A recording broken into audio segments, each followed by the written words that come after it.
Hi guys, welcome back to another stream. Hope you're all doing okay.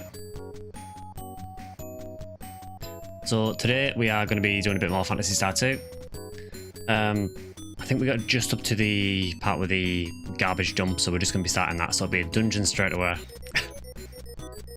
But just while we're getting started, a video went live on Tuesday, which was a PSO video for non-members, and members got a classic Phantasy Star video, which non-members will get next week.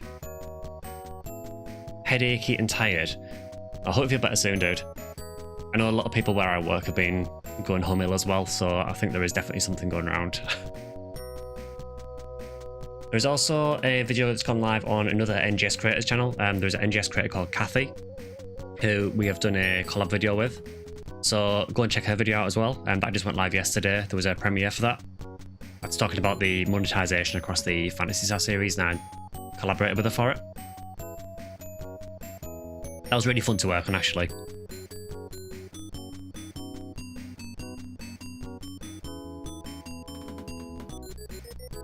So yeah, I think we will more or less get started straight away. Collabs are fun. Yeah, I know I don't do them very often, but they require quite a lot of work to get set up and everything, so they are way more work than normal videos. I mean, even though that didn't go live on my channel, I still did quite a bit of work for it. Admittedly, Kathy did the majority of the work for that. I do not envy her having edited that video.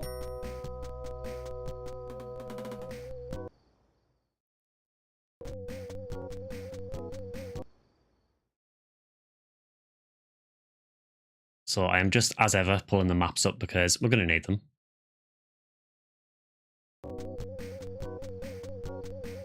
Yeah, that should be fine. Hi, Platinum. Yeah, so last stream, so we got up to the garbage dump. We also got a few new party members. So the main one we got was Anna. So we've been leveling Anna a bit in the last stream. She's still a little bit under-leveled, so I don't know how this is going to go. We may need to grind a bit, but we'll try the dungeon at least and see how it goes.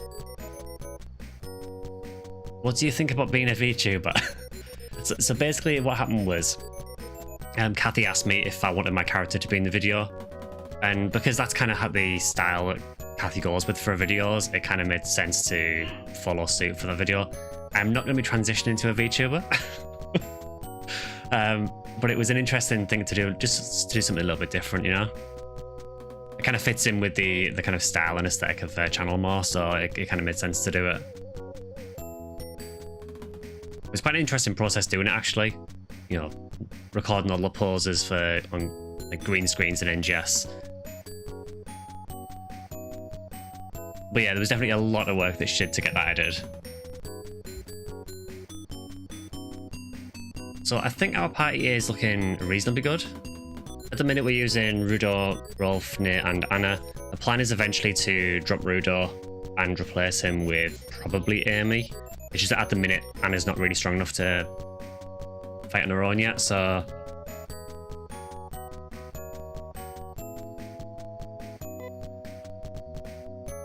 Yeah, she's only level 9 at the minute, so I'd be a little bit hairy, but we'll see how it goes.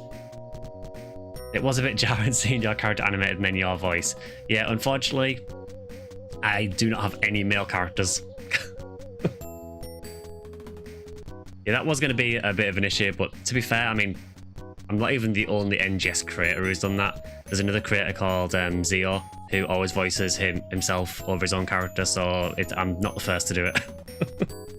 But yeah, don't expect it to be a common thing on my channel.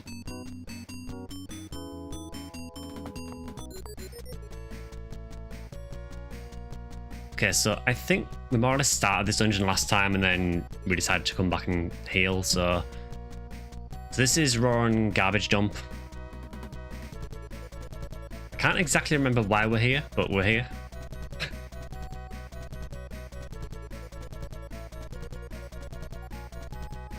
It does look like, well, to be honest, it looks exactly the same as every other dungeon we've seen so far.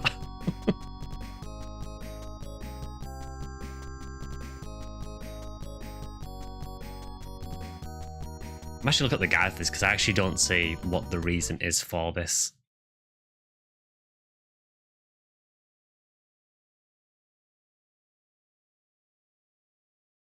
Okay, so there's some random NPCs in there, fair enough.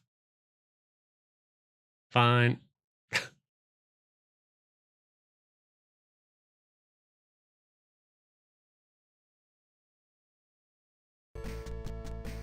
Something about biomonsters, yeah, probably. This game is the sewer level.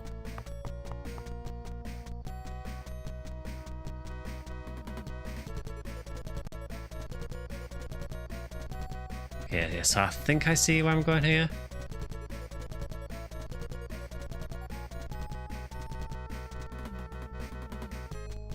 Yeah, there should be a box up here. Whirly.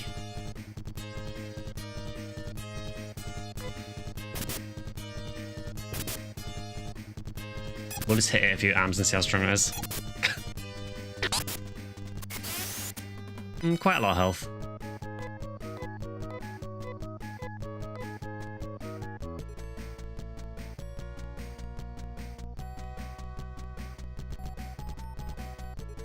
The trauma. Yeah, I'm always worried whenever I see something new in this, because every time I see a new enemy, I just think, is this going to be the enemy that's going to one-shot my party in this dungeon? Okay, so we've got the garbage.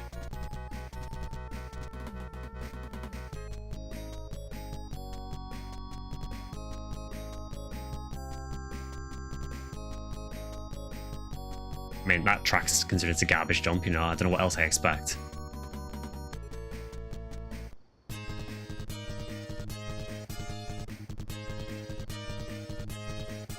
Okay, so Anna's on defend at the minute, so that's fine.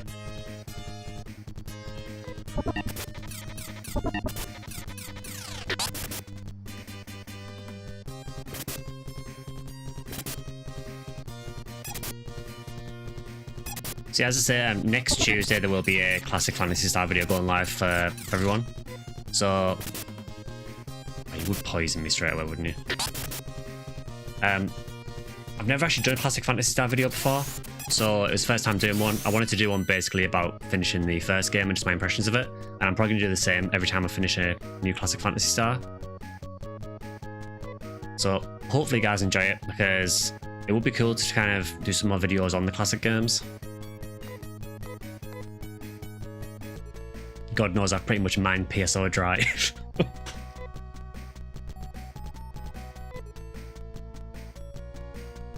Horrifying animation. This game is full of horrifying animations. The first game was as well, to be fair. Does Auntie get rid of poison? It does. Okay, so there is actually another warp straight after this one, so I need to see which one it is. I enjoy all content unless you go hardcore FPS PvP or something. I will not be going hardcore FPS PvP, I can assure you of that. 1, I am horrible at first-person shooters. 2, I'm not good at anything PvP. Alright, so which warp are we taking here then?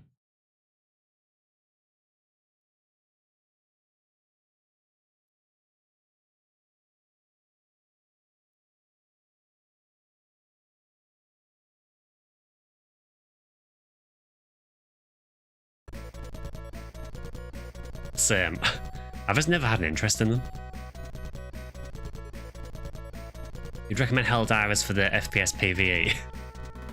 Helldivers at least looks somewhat interesting. I'm gonna try this one first.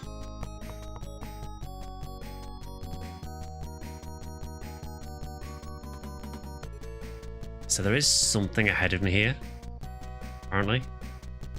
What's up, dude? I wonder what kind of garbage I'm going to find today. That's not how you greet someone.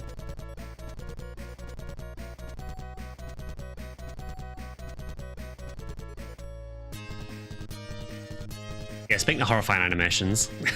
It was interesting to see in the clip of PSO demo Grass Assassins in Forest in your video about PSO's text chat. Yeah, the original trailer is quite funny because, yeah, it does have Grass Assassins in Forest. I think it's from a very early demo build of the game. I'm assuming that either maybe they hadn't done caves at that point, Although it was a trailer, so you would think it'd be done near the game's release. So I'm guessing it was maybe just a really early build that they used for the trailer. Obviously later on they moved them to caves. Possibly Rich, yeah. I mean, there aren't that many enemies in PSO, so potentially.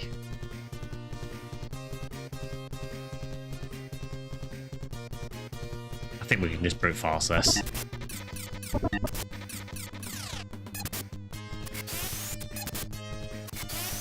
Oh yeah, I forgot Nay's really strong now.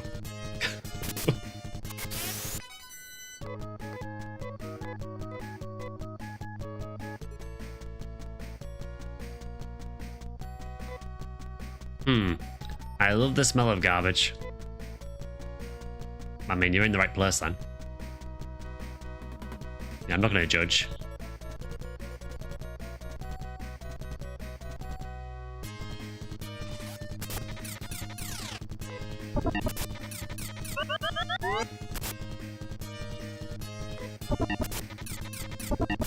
There's 4 different flavors of land sharks in PSO. Why does every single game have a graboid type mob? I imagine at this point a lot of RPGs were just kind of copying each other's homework to an extent.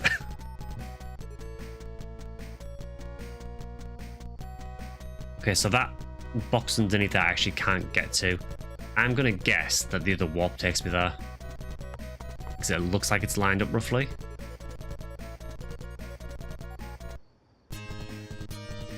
I mean, there's a fight on the warp. Speaking of grass assassins.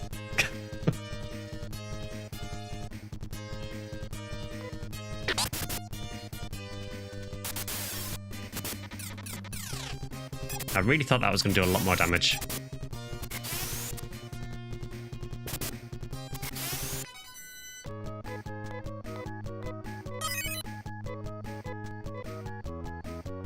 Another level 1 Anna. So if I'm right, there should be a box over here.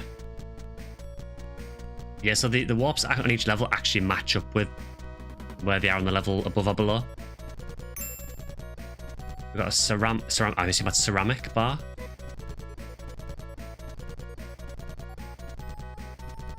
Would that be a weapon for Nay, possibly?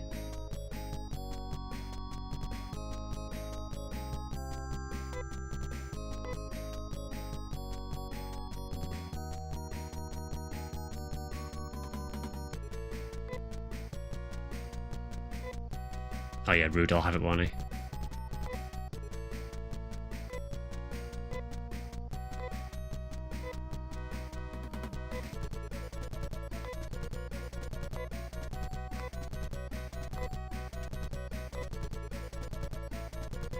I have no idea if this is stronger or weaker, so I'll have to check her stats before I equip it. So she's got 127 attack at the minute.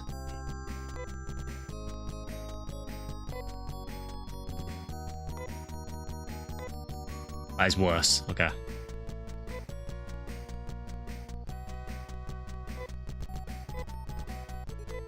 So we'll stick with those then, so we'll just sell that when we get back, I guess.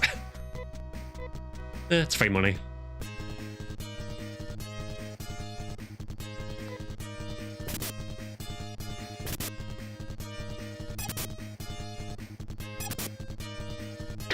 Do have quite high defense, those.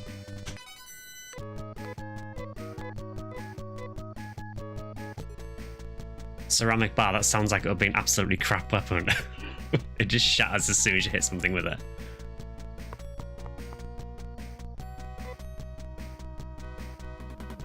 Alright, how are we looking? Yeah, we're not too bad. We'll throw out a quick rest on there, and that should do.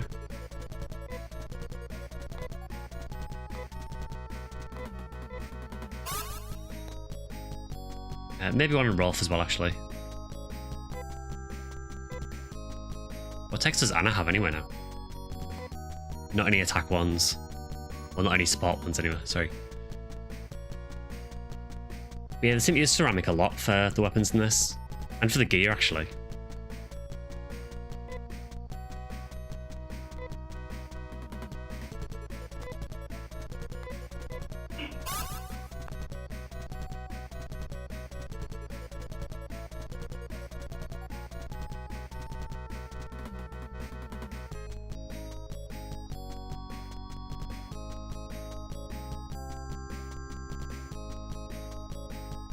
Yes, I think we go back to this one now.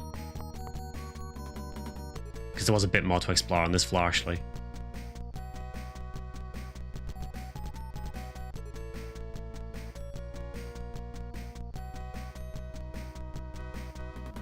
Yeah, so it looks like if we go this way, there's a door here, then I don't know what that is. Nothing unusual, apparently. Despite it looking like different to every other tile on the map, but alright.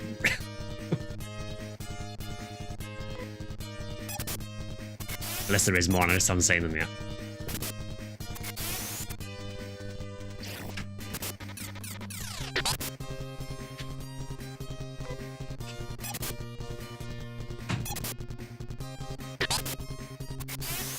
Join Skyly's party as the thief that joins you in-game. Yo, don't be stealing on my gear. You can have the ceramic bar if you want. I'll give you that. Are we doing alright, Manny? I think there's another NPC over here. Yeah. I love collecting garbage. They seem very keen on the whole garbage thing.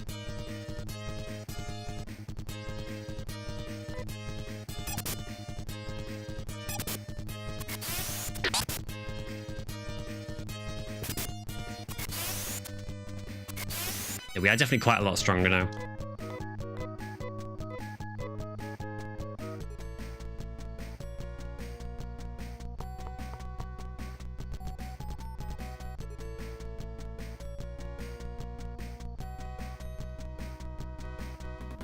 Okay, time to get my bearings again.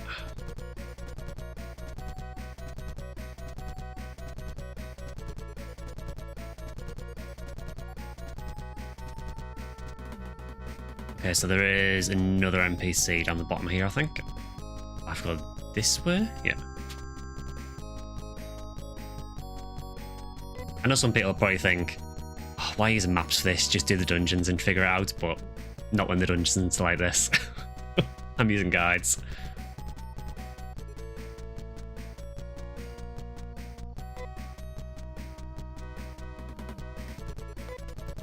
Hey, I found some tasty cake. Won't you try some?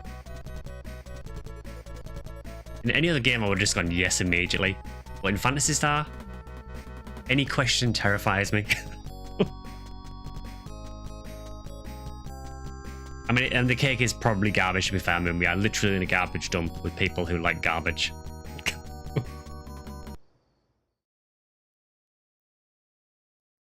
Right, does guide mention anything about cake?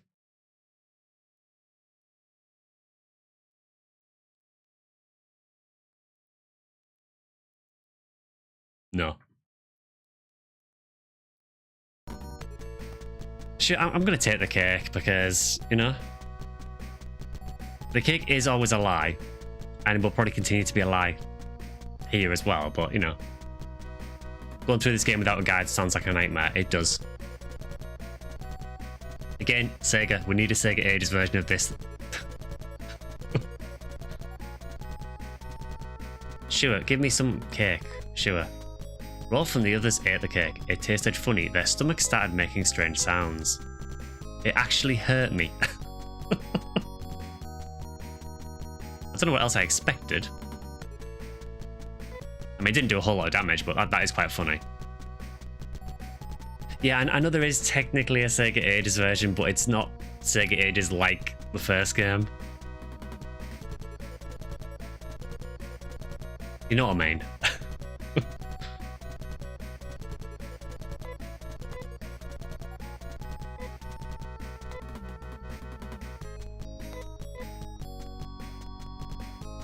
Yeah, I only did about 10 damage, I think. That's not too bad. I think they're supposed to be like Ewoks. I mean, they do seem very heavily inspired by them.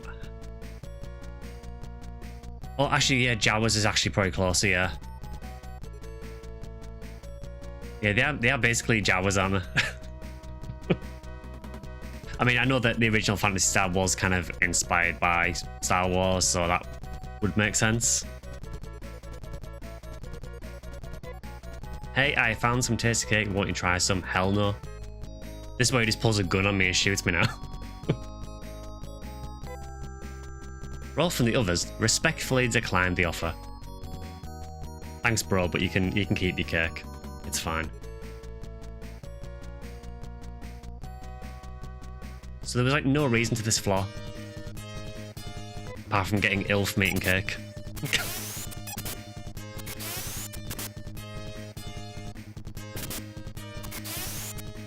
I prefer rudely declining stranger danger garbage cake.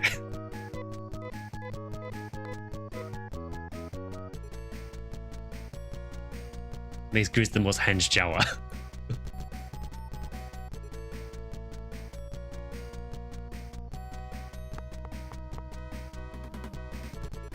Right, so now to find where I'm actually going.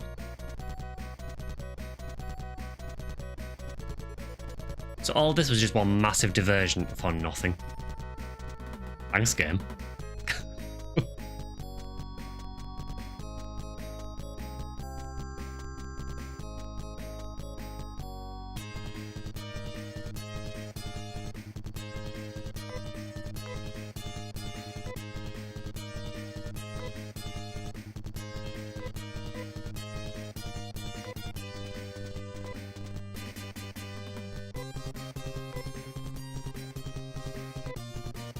So you focus on the mushrooms, because the mushrooms actually do hurt. They entered the wrong tower.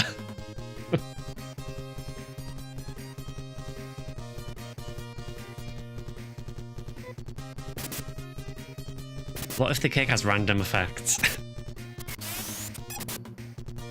And just spend the rest of the stream eating the cake and just continually getting hurt.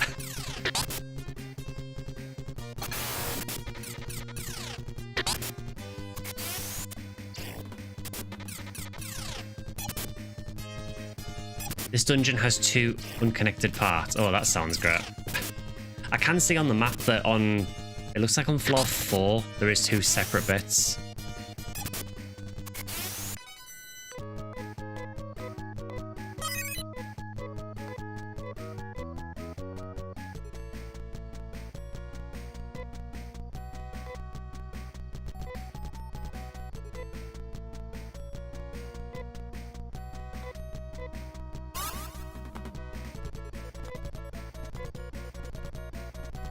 Taking cake for fun and profit, exactly.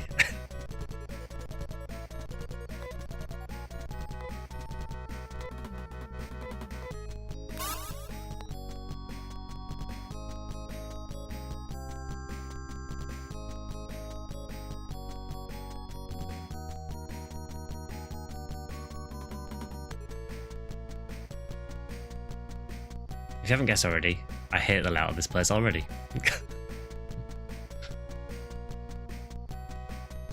Yeah, so that is the warp took last time.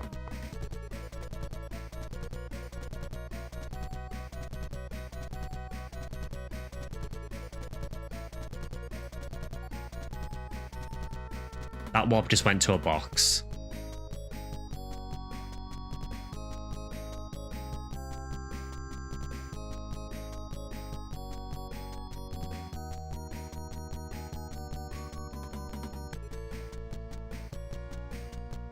That was where we got the garbage originally.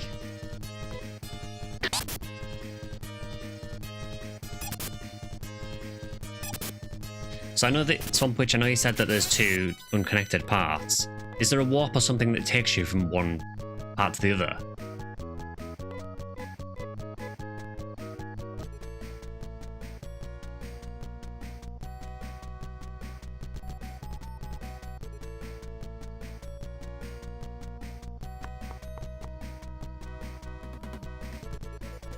Because this is where I started.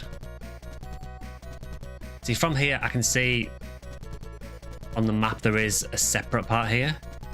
So on this floor there is actually another identical room just below where I'm standing.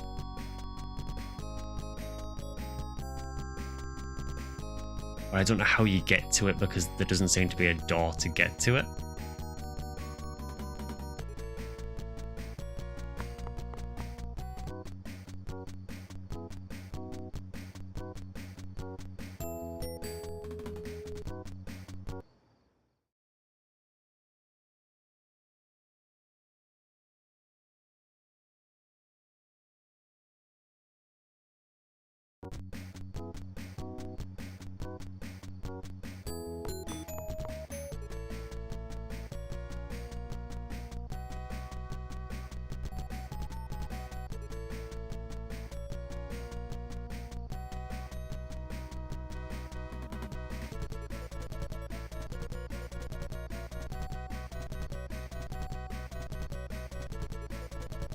You just walk over. Am I not seeing something here? Because if I walk out there, I walk out the dungeon.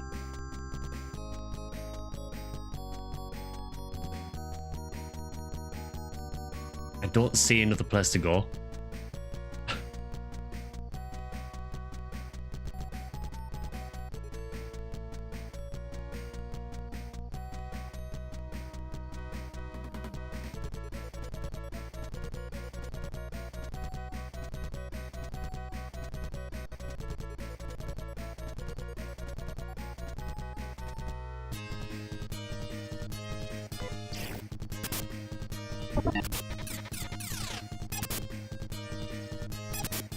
I started offset.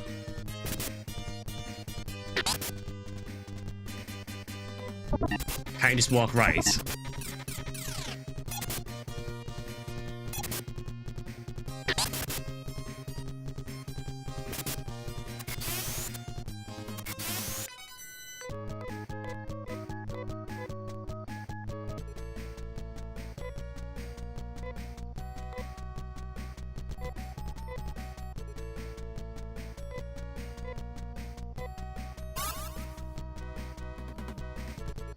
So Rudo could probably do with a quick heal.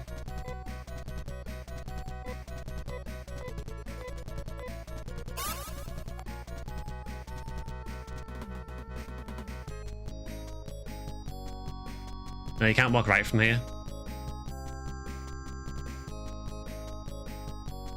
Oh, you literally walk around here on the part that doesn't look like it's anywhere you're meant to be able to walk.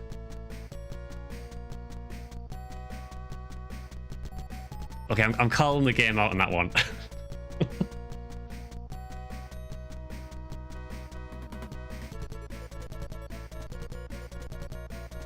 So you literally walk around like that?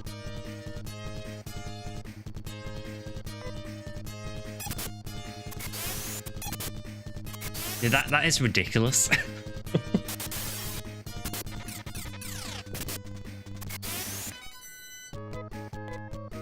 I mean, yeah, it was the 1980s, but still, you could have had something to tell me that you're meant to walk around here.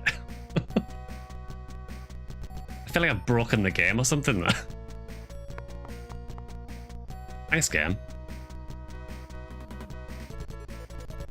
Yeah, it seems like a secret path, not the path that you're meant to take. Yeah, PSO does have illusory walls, but PSO does not have illusory walls that are required to complete the story.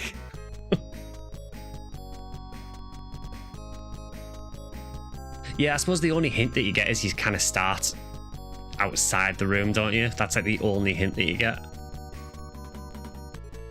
But hey, at least we're in the right tower now. I was very confused because the guide was saying, oh, just go left and then down. And I was thinking, well, I can't do that. Turns out I was in the wrong tower.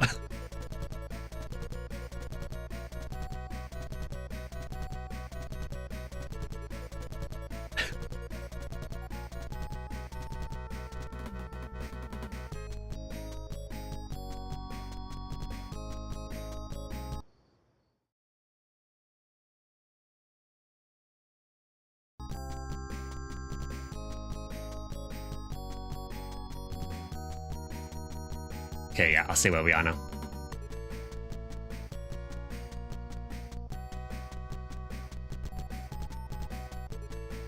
Hey, we went for a little detour, you know, into the other garbage tower. Oh, they look not great.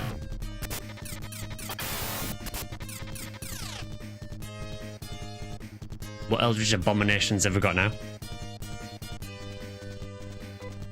Tell you what.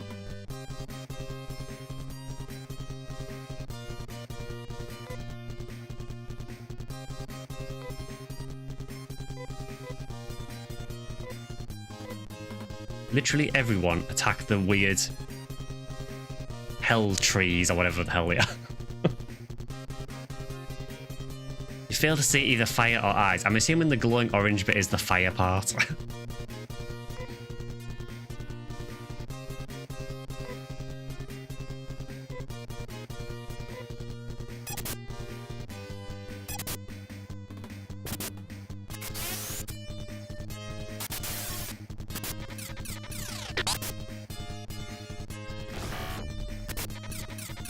do hit everyone at the same time, which is a little bit scary.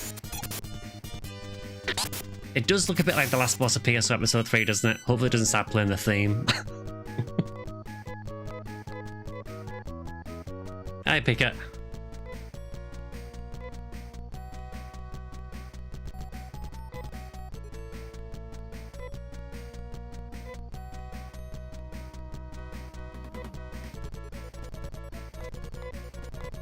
So I think we probably need to heal up a bit.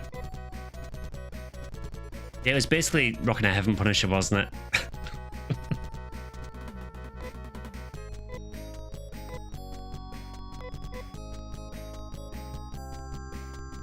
So we're not too bad. Nick could probably use one heal maybe, and probably one for Anna as well, actually.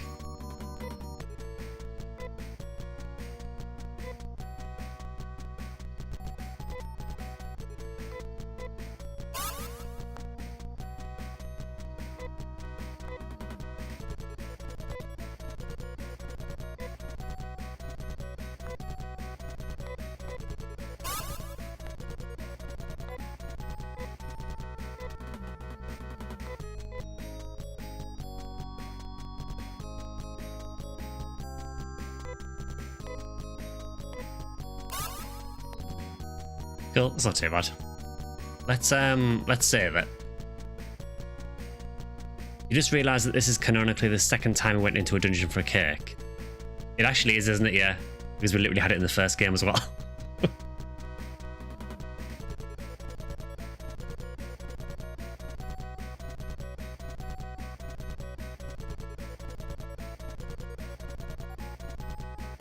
Okay, so it looks like there is a warp up to the right. There is a cannon up this way, apparently.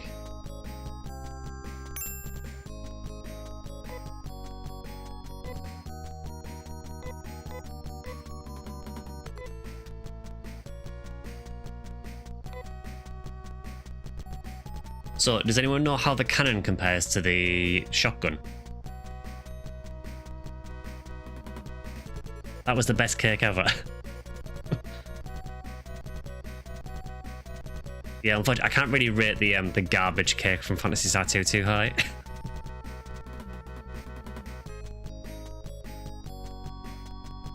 Another cannon was in one of the shops recently, so I'm assuming it's an upgrade, but I don't know if it shoots in a different way to the shotgun, or if it's just a direct upgrade.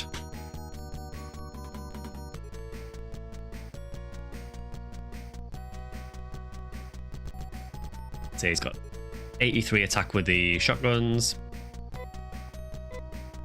99 with that, so it's stronger at least. I guess we can try it. Okay, now which of these warps? Because there's like 3 different warps. Take the chute just above the cannon. Can do.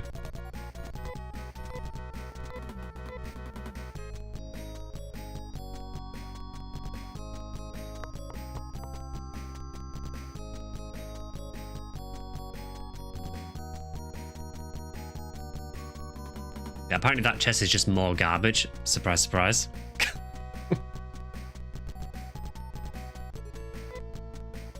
I love the smell of garbage. Your friend said that as well.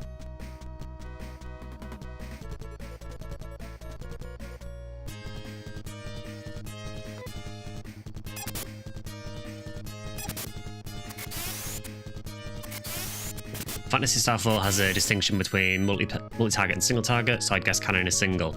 Yeah, possibly.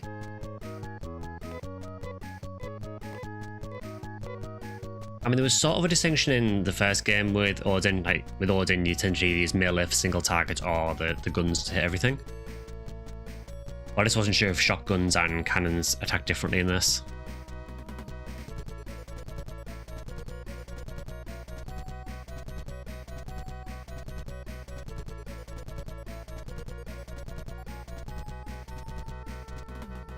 Because I think I go here.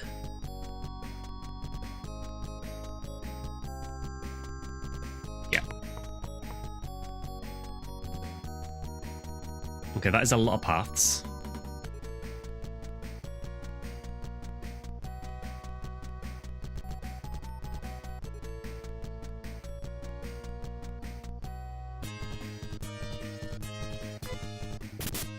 We'll need to find a bit of experience as well while we're here, I guess.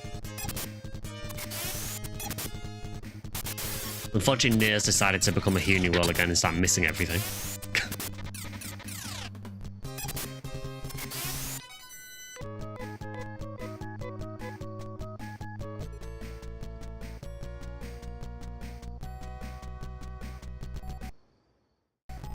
So I'm basically bouncing backwards and forwards between two different guides. Okay, so it looks like we can basically just go south, and there's looks like there's two NPCs down near the bottom.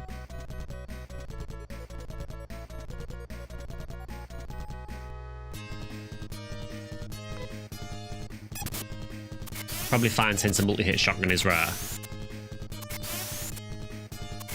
mean, I think at some point, I think I'm going to probably rotate Rudo out soon. Once Anna's strong enough, then I'll try and use Anna as my replacement for Rudo for the time being. And then I'll probably bring Amy in as a healer. Obviously, we have Rolf and Nir that can hit both heal at the minute, but I think they only use Resta, where I think Amy has Gear Resta at the minute. Which would be quite nice.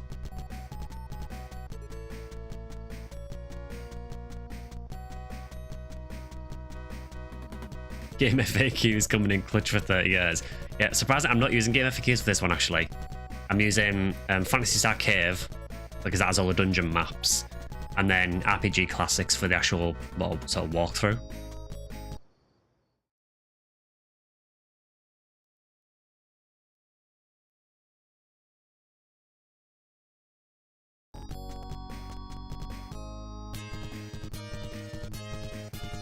Well, they're new.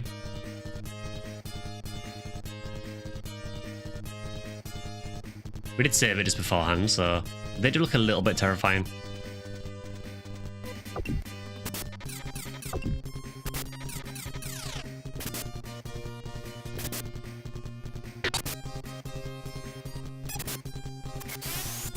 They're flutists. Okay, there were actually no issue whatsoever.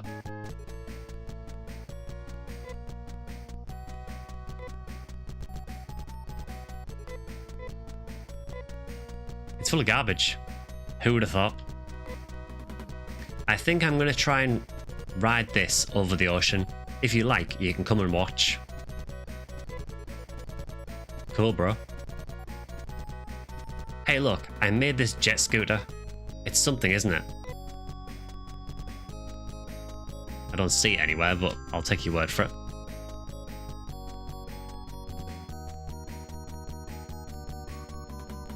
Okay, now it just says leave. Alright, fair enough.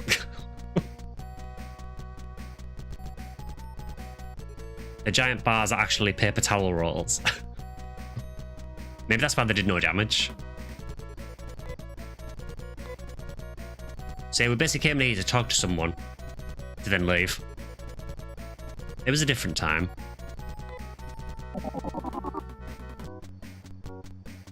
I'm assuming that would be the jet scooter then. Because that was not here before.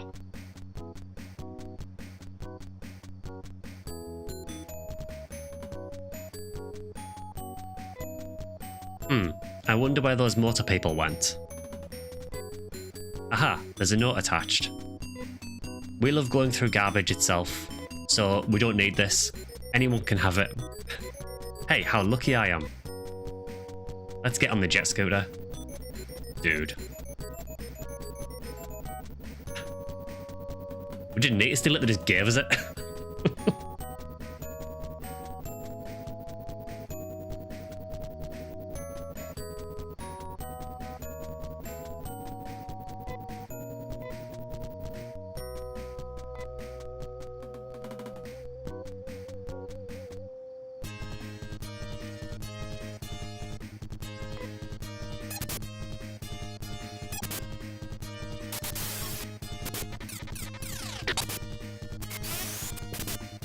So oddly, it looks like it's not like Phantasy Star 1 where you just pick it up and carry it around with you.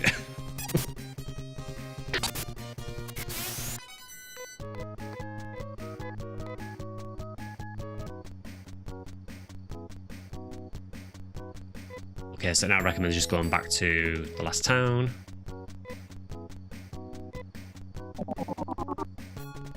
wasn't garbage, so they didn't need it. Yeah, I guess the implication is that maybe they built it from garbage, and then once they built it, they're like, well, we want to be where the garbage is, so we're just going to stay here anyway.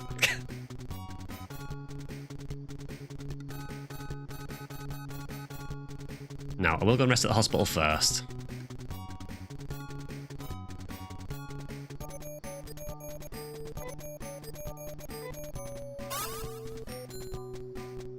Second secret room of the day, no V101, but we've got a TP material. Well, we know that V101 doesn't exist in PSR, apparently, so... That look that we had last night was awful. Took us, what was it, about 5 or 6 attempts to get the right path to show up on that quest. And then we did a run of tower with massively boosted rates and got virtually nothing. Ah yes, the hit song, I Want to Be Where the Garbage Is from the film The Little Mud.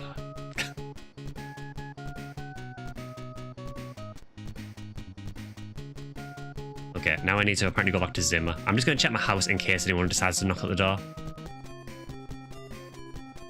Wow, no one knocked at the door.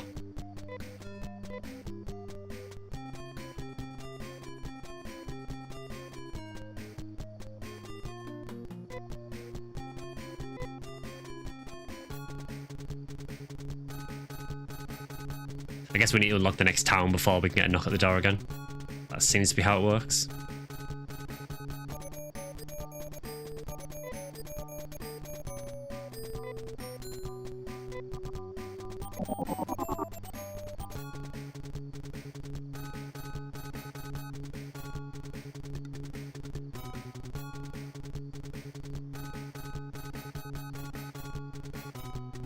So... Actually, how are we doing for healing items? Do we need any more?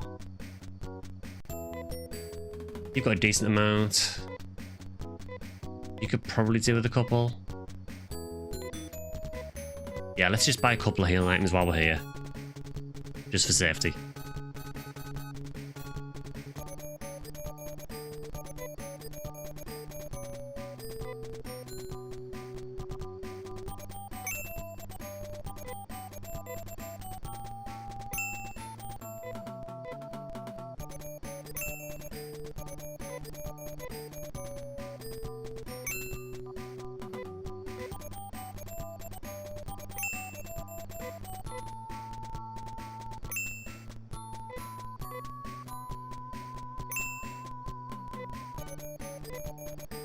And Anna can take a couple and then we'll head off.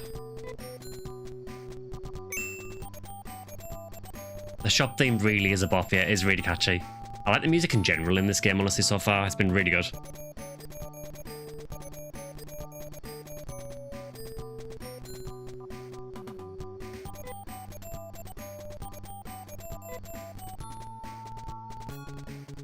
I just thought it might be worth having one telepipe and one escapipe as well, just in case our Ryuka person dies.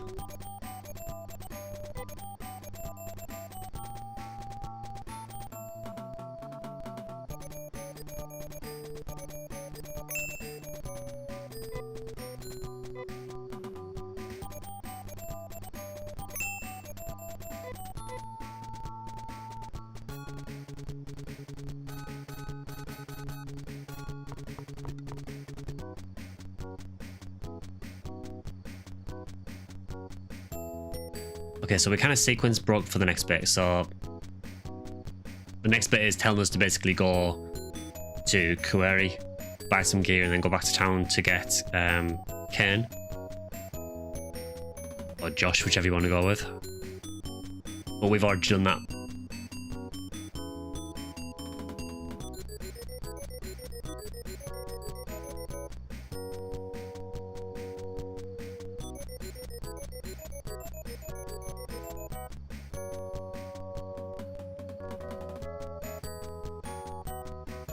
So we actually, in that case, then we need to go back to Roron and get the jet scooter.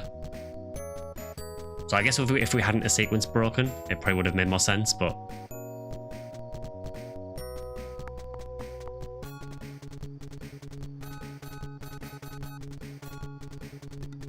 Okay, yes, I can go from here, actually.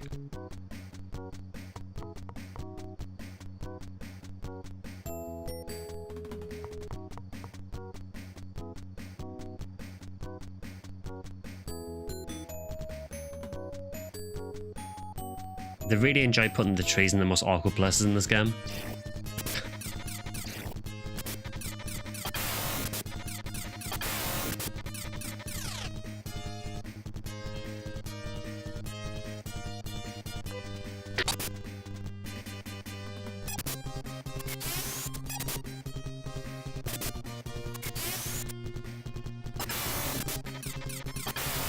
I still do not enjoy the noise that those guys make.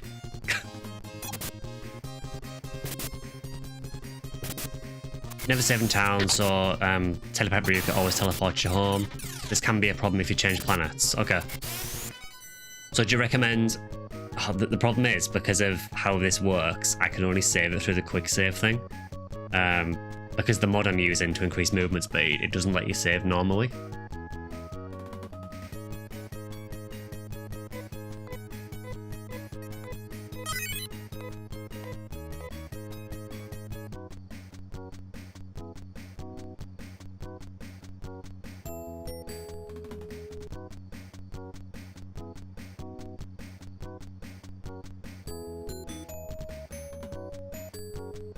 Okay, the jet scooter is very handily just here. I'm pretty sure that's not where I left it, but I'll take it.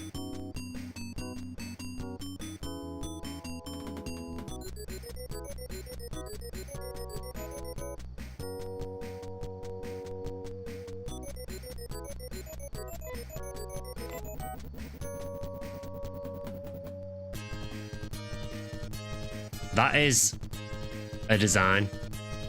Pug hit. It's like a pug crossed with a crab.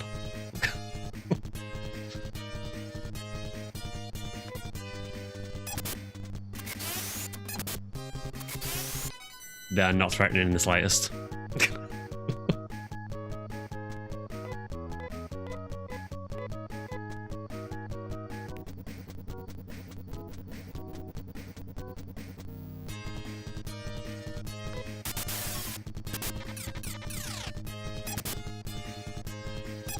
It's kind of funny seeing how the enemy designs develop in the game, honestly. I feel that Phantasy Star 1, for the most part, was very sort of traditional in the enemy designs. Customization comes for us all. Evolution has once again made a crab.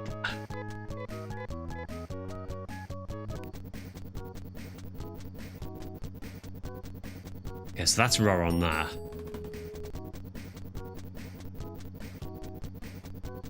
From Rowan, follow the coast above it to the east until you end up there. Okay.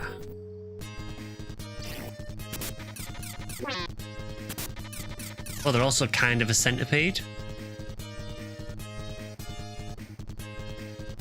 That is a freaky design.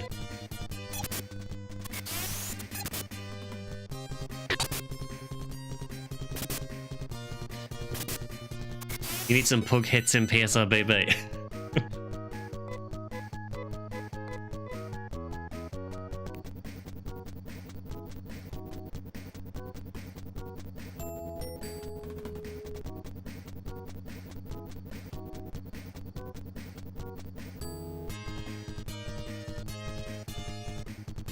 It is kind of funny with these guys. I kind of feel that they just ran out of names at this point.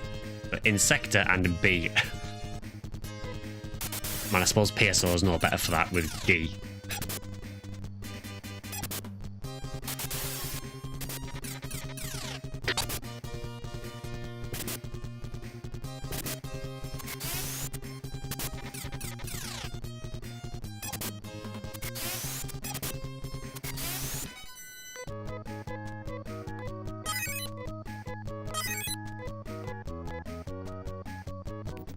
Pug hit unit, worst drop.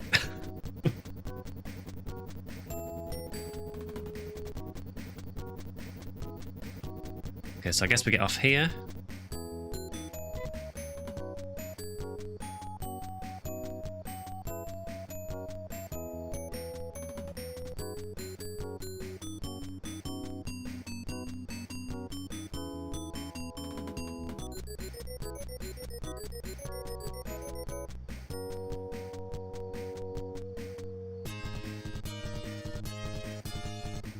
Okay, that's kind of cool.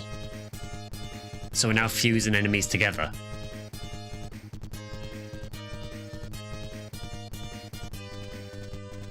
I do appreciate the little dance. Remember where we parked.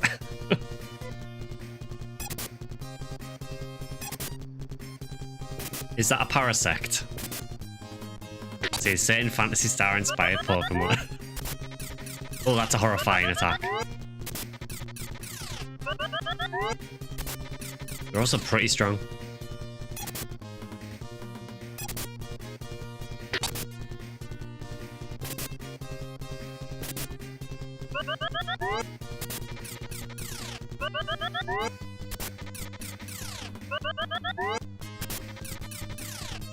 These are extremely strong.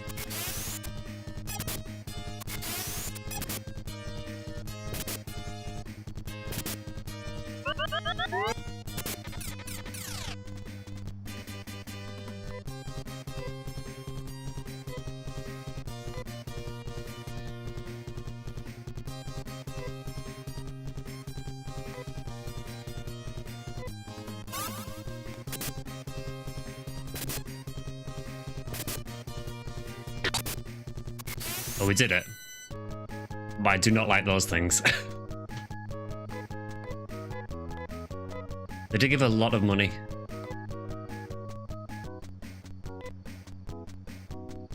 So this is why it's called Carrier. That now makes a lot more sense.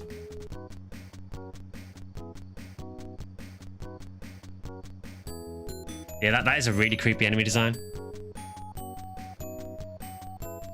I mean, like, mutations have always been a big thing in... Well, I mean, PSO is a perfect example of that, isn't it? With the cave enemies. Although nothing quite that horrifying.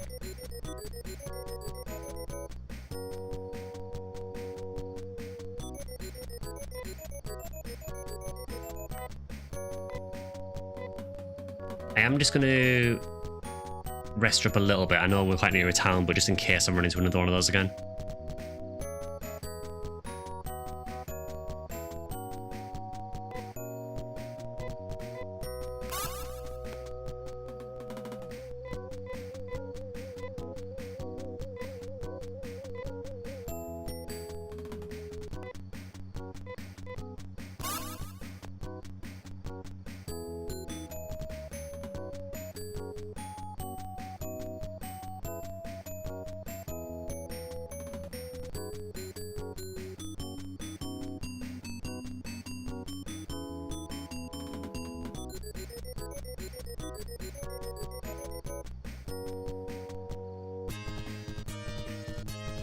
Okay, I can handle that.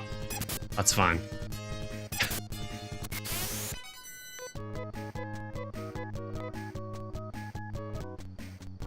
Yeah, I was expecting Rujo to die there as well.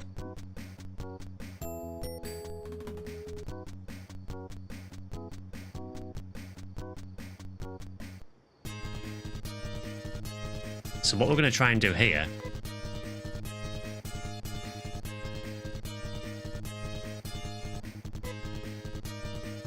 is run. We've just saved it as well, so we can just quick load if we need to.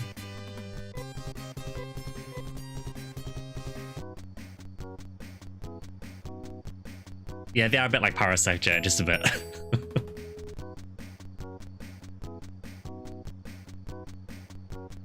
Yeah, it's always the case, isn't it, jokey, that whenever the thing that should not be named shows up, it basically affects everything.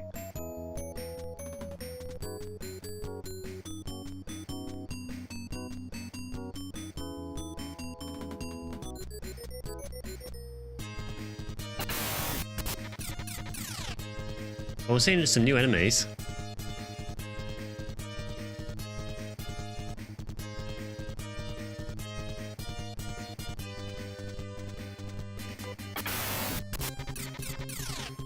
That is very strong. And takes almost no damage.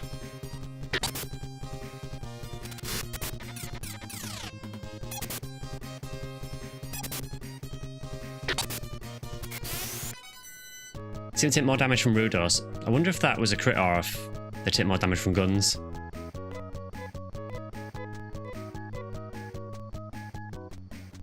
So you know what I said about our party being stronger? Feels like the game is now putting us in our place a bit.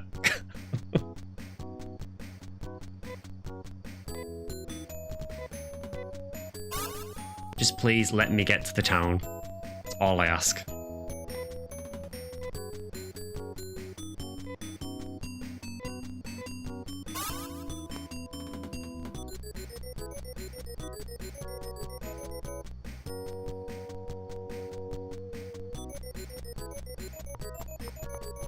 Okay, we've made it to a town.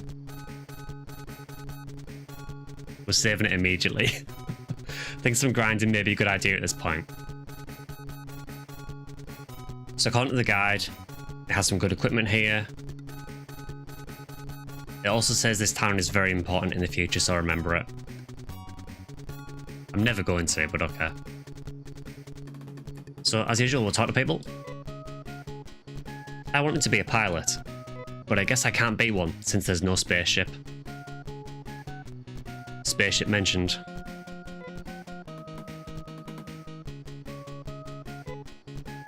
When people refer to the accident of 10 years ago, they mean the collision of spaceships over Dizzo. Yeah, Resta is underwhelming, it only heals by 20, but there is a stronger version called Giresta. There's also Saresta as well, I think.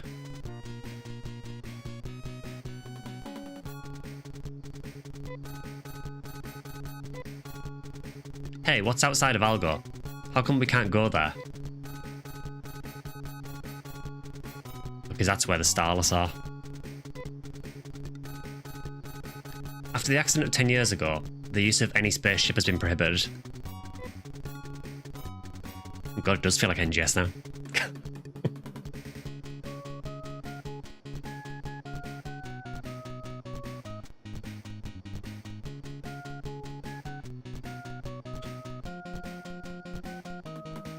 You're watching a video about Shredder from TMNT 2012 and you forgot how much of a menace he was. The only TMNT I ever watched was the one from the, like, 90s. Or TMHT as it was here.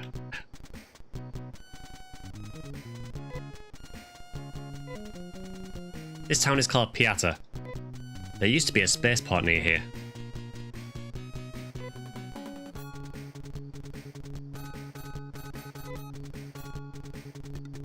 There used to be spaceships taking off Palm and Dizzo one after another when there was a spaceport. You know when you're getting sort of subtle hints that the game might be about to offer you a spaceship?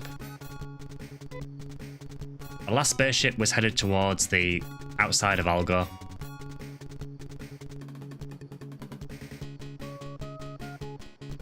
Well, hopefully it wasn't Pioneer 1, because if it was, I've got some bad news for you.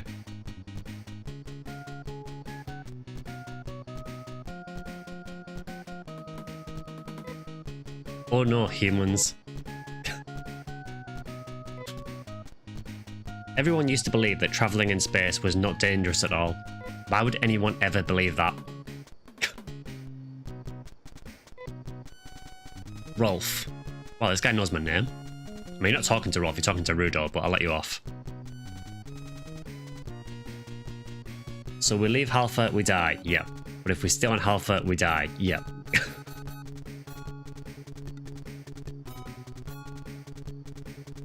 The man mentioned a spaceship, bro will be so proud of the future. Rolf, I may have seen such a name on the boarding list of that last spaceship. So you're implying that we're going to fake our entry and just get on that spaceship, man. Thanks, random NPC.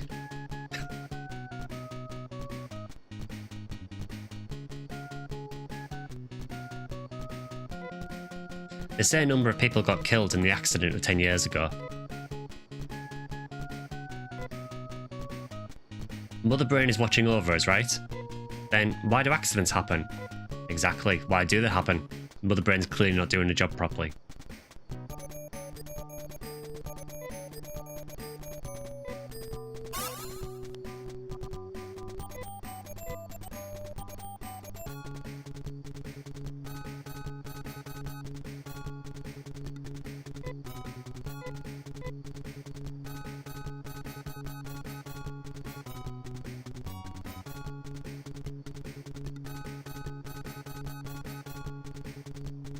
Yeah, let's have a look in this town and see what's actually in the shops then. Why would you have that space there that you can't do anything with?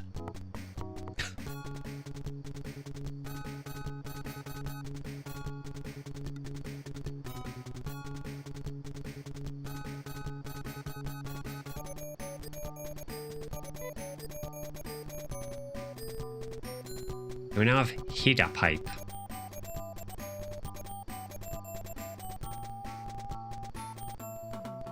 So one is to escape dungeons, one is to go back to your last town. Actually, no idea what that's for. Maybe something to travel between planets, maybe? No idea. If I had a nickel for every evil entity named Mother Brain, I'd have 2 nickels, which isn't a lot, but it's weird that it happened twice.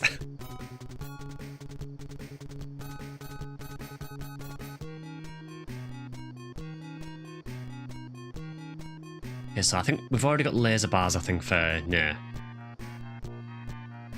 There is some very expensive gear there.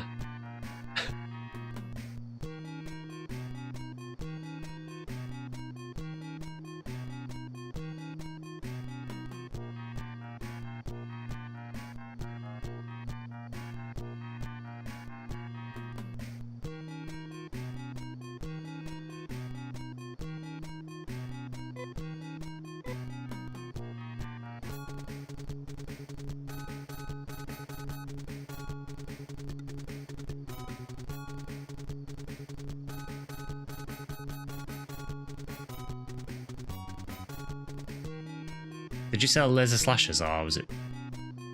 No, you don't, just those, okay.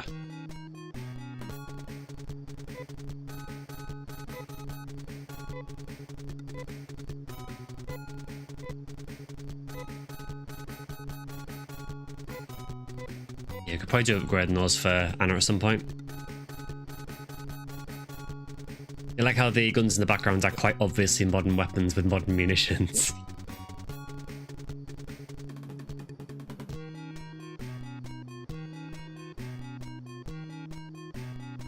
Okay, dual ribbon, that is an upgrade for Nay, I'm pretty sure.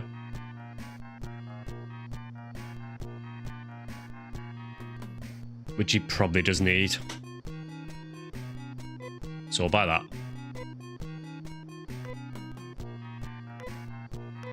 Oh, full on items.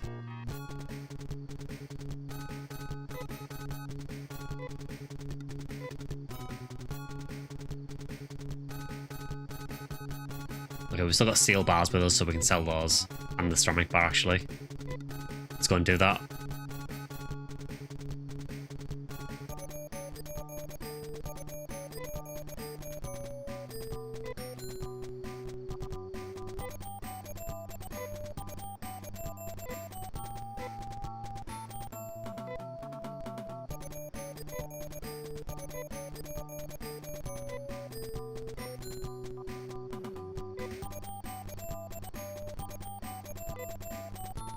Yeah, we can also get rid of the ceramic bar as well because the laser ones we've got are better.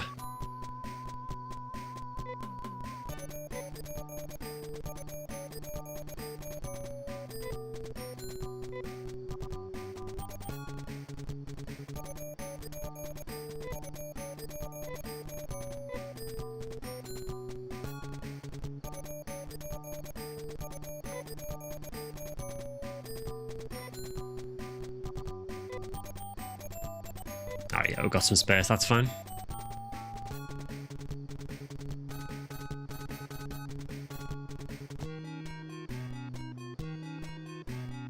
I mean, it's kind of the same with like, the armor in the background kind of looks like power armor as well. I know someone mentioned that before.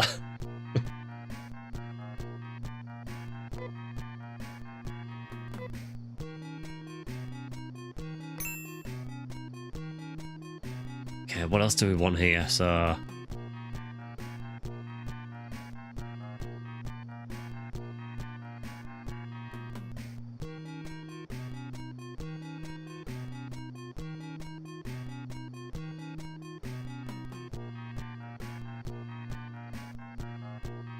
Fallout 3 Advanced Power Armor. It does kind of look like it.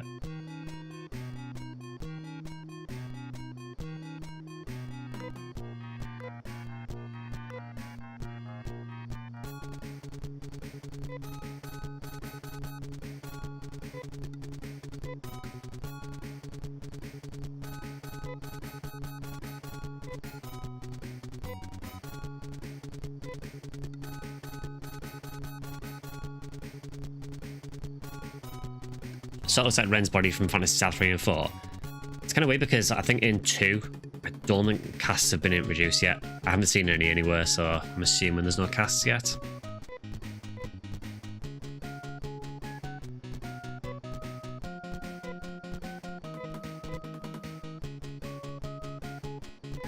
Okay, so how are we looking now?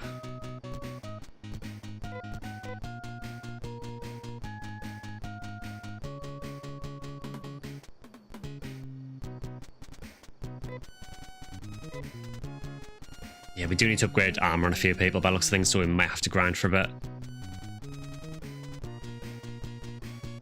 It does say in the guide that I probably need to grind here before I move on, so...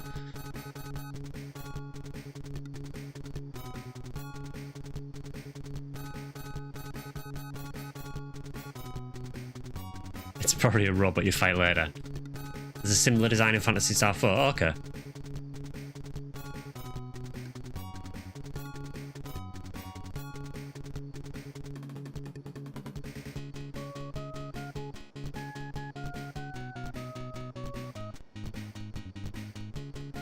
Caster in the first game.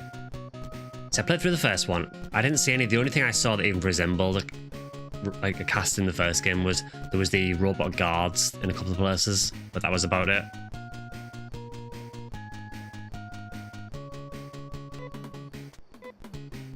Yeah, so we definitely need to grind for a bit to improve some of our defense gear here.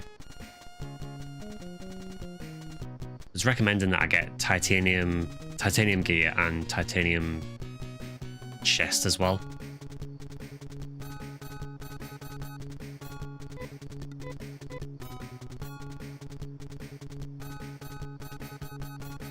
So I should check the other shops because the titanium gear wasn't in those shops.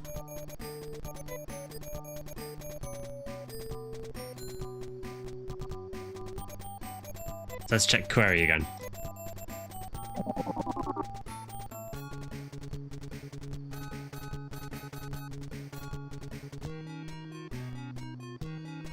Okay, it's all here. Casts are much more clearly established in 3 and 4. Ah, fair enough. I'm interested to see how they get introduced because it's been kind of cool seeing how the different races and everything have been slowly developed.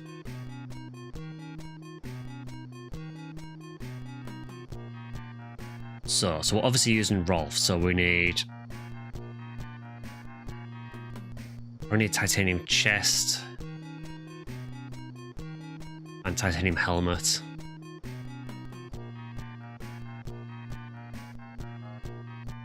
So how many of those am I actually going to need? Probably quite a few, I think. Which scares me considering they're 5,600 each.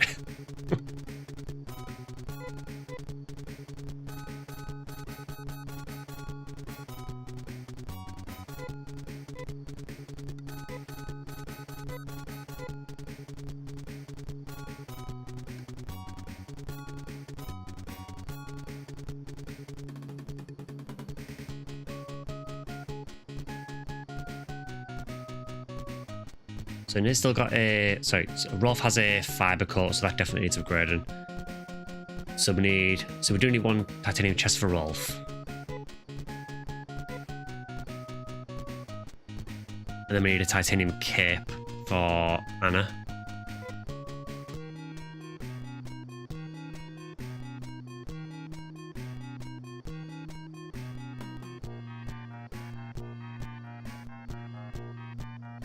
Just a thing, Jokey, just if there's any sort of spoilers or anything, try not to post them in chat. It's my first time going through all the original games, so just try not to spoil anything too much for us. And for anyone else who's watching for the first time as well. Best character incoming, by the way.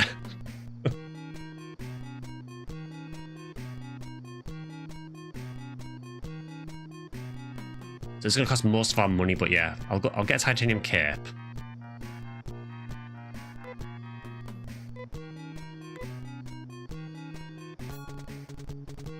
Actually, let's get the chest first and then see how much money we've got left, because that's more important.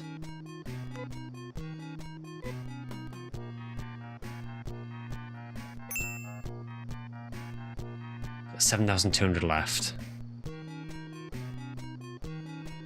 No, no worries, Joker. Yeah, it's my first time going through, so I don't want to spoil things too much. I mean, there are things I've seen over the years, so I do know some things about the game. But yeah, it's just mainly for if anyone else is watching as well that has seen it for the first time.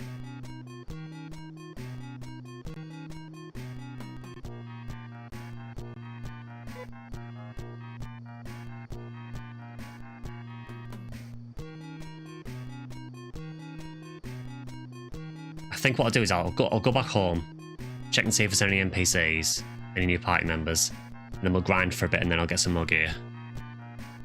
There's nothing to spoil in this game because it's all grinding. I mean, you're not wrong.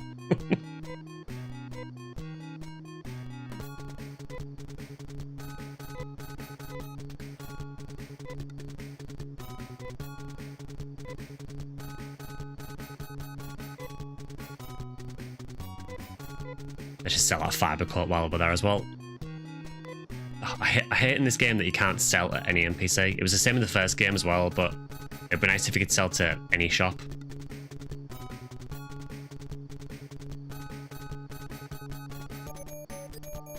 Spoiler is Rolf gets to level 14.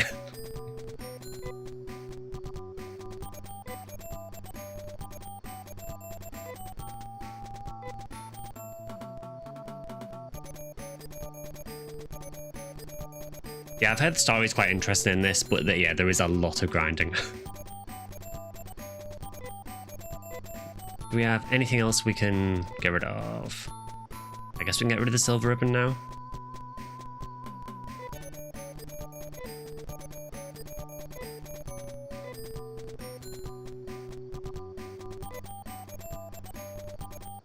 Is Twitch chat bugged for me because I don't see other people's comments?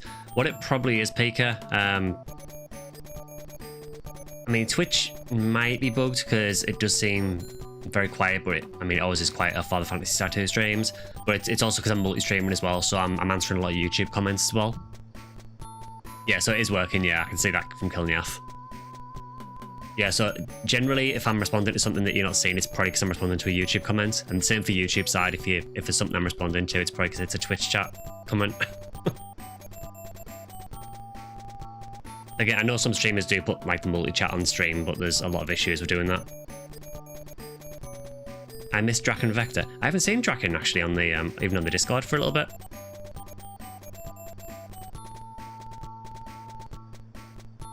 Yeah, I love the aesthetic. Yeah.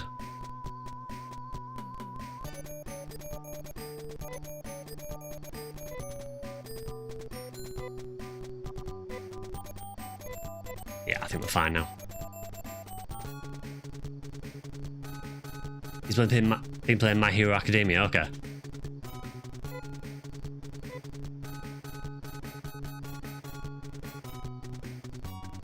Okay, so what we will do now is we will teleport back and see if anyone's at home. When he remembers where the teleport place is, there it is. It's some anime, I've never seen it myself, but yeah, I know that.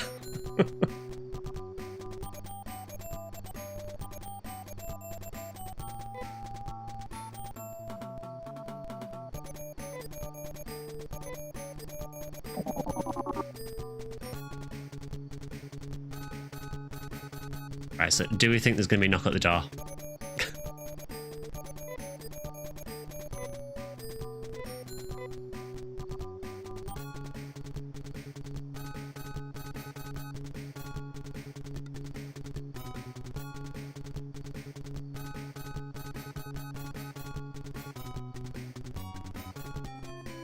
There's a knock at the door. Who'd have thought? Hello, Rolf. You're just as handsome as they say. I am sheer gold. I'm a thief. I care little for peace and justice. I steal for fun, and frankly, I think your little outing would be packed with thrills for me.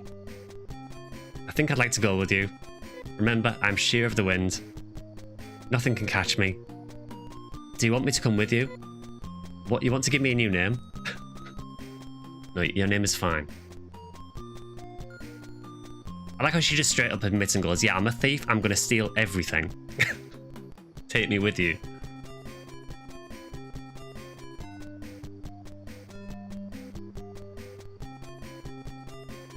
something a bit interesting I've noticed here. So we'll be doing the PSO side stories at the minute. There's a quest called Waterfall Tears with a couple of Huni Worlds in it. And it might just be a coincidence, but they look very, very similar to her. I know it's not her, but I'm wondering if it's like a little reference, because they're both dressed in white outfits with kind of that colour hair.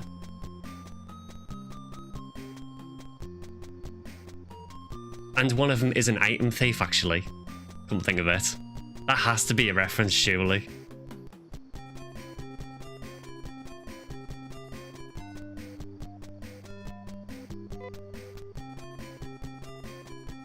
That's quite cool. It took a while, but we eventually got into the PSO reference to the older games. I mean, it could be a weird coincidence, but the fact that she's got kind of the same kind of hair colour. Obviously, she's not a human, obviously, but same kind of hair colour, is also a thief.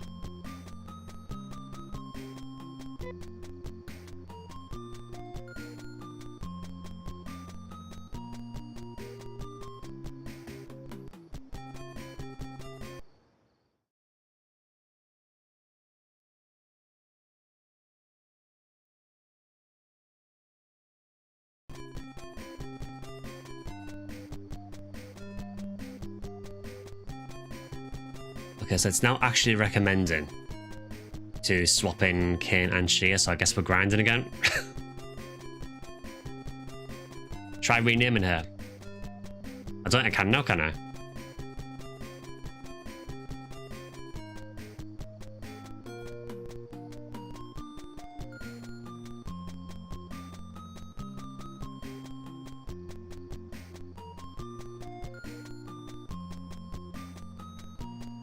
Yeah, the two sisters, yeah. Crow and Anna.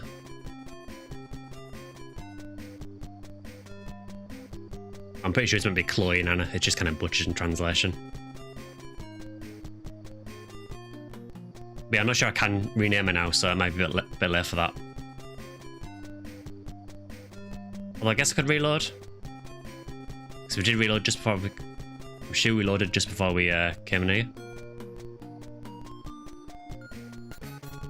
Yeah. So let's try renaming her this time then. Every gameplay footage I see of this game, everyone had this girl in the team.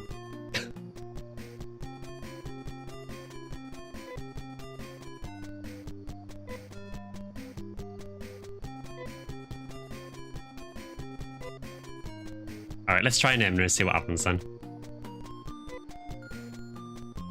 I'm sure of the wind because the wind is all that I have. Excuse me? So she just doesn't let you name her.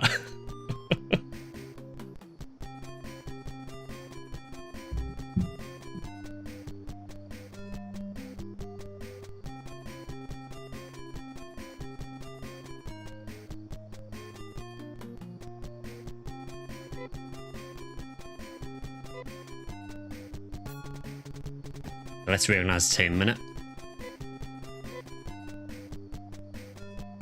It's a bit awkward now because now we're at a stage where we've got a lot of characters.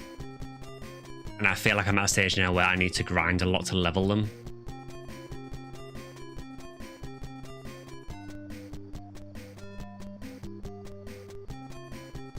So why she ask? Sheer force of will prevents it.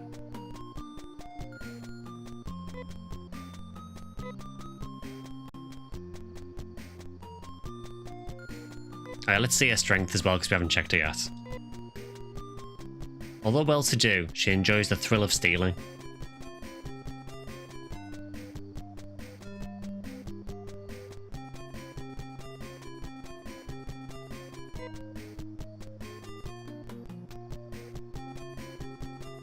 Yeah, so we're at a really awkward stage now, where we've basically got more or less Amy, Hugh, Anna, Kane, and Shia. Now, Anna's got a few levels now, so she's not too bad. But I've never used Hugh, never used Kane, never used Shia. So we basically have 3 characters to level. For anyone that has played this before, because I'm okay with some backseating to an extent, Is there any of these characters out of Hugh, Kin, or Shia that I should focus on more?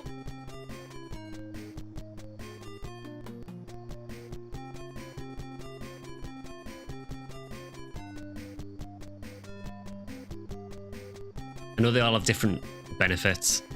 Level everyone to max.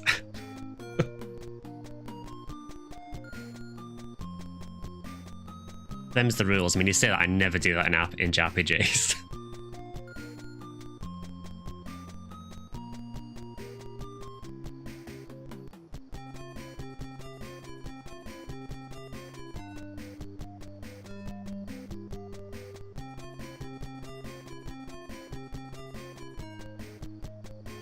We need to grind anyway because we need money to get all the gear as well, so...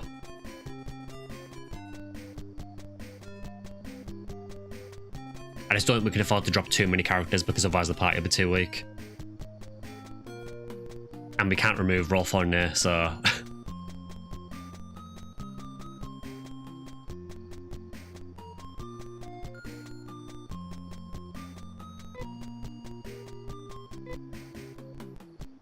So bring Anna, and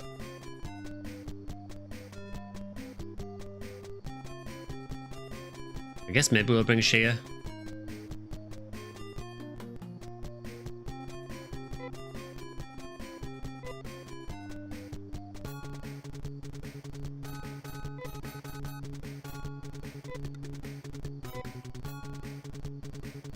Okay, so you use daggers, okay.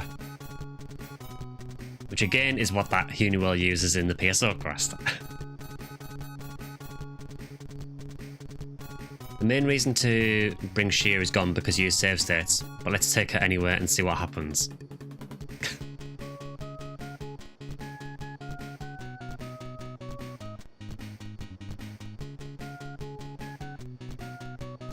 Q is still good for AoE.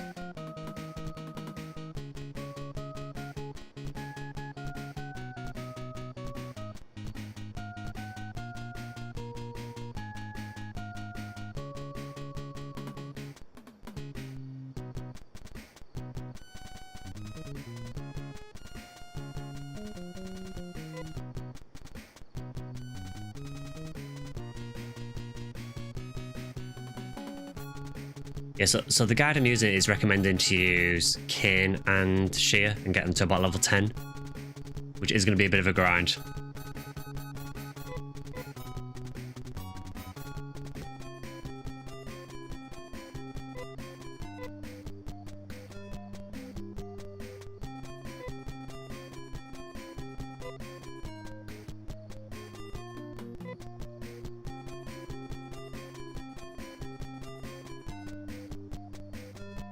So I guess we can try that.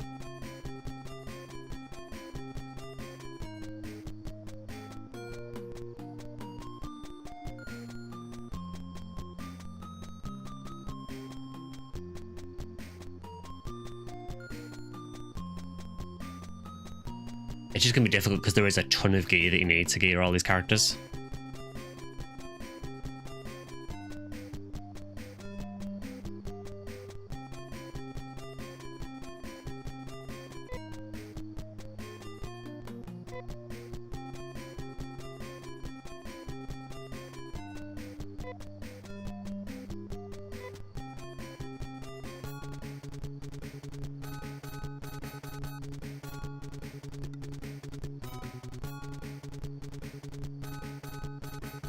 Okay, so where is a good place to level for the time being?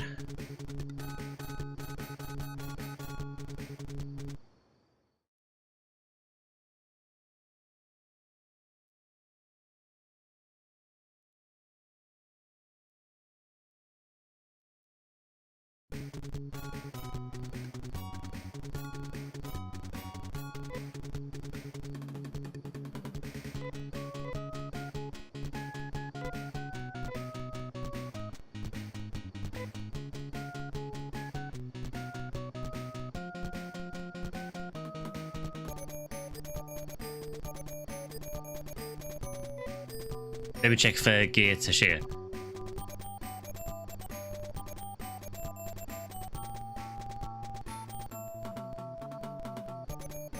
let's check in Piata first.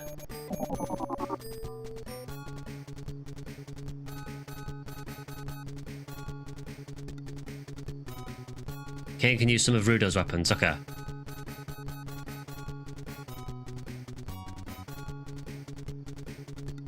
To switch the weapons off Rudo then, I'm guessing is the only way to do it to put Rudo back in the party and then switch them that way.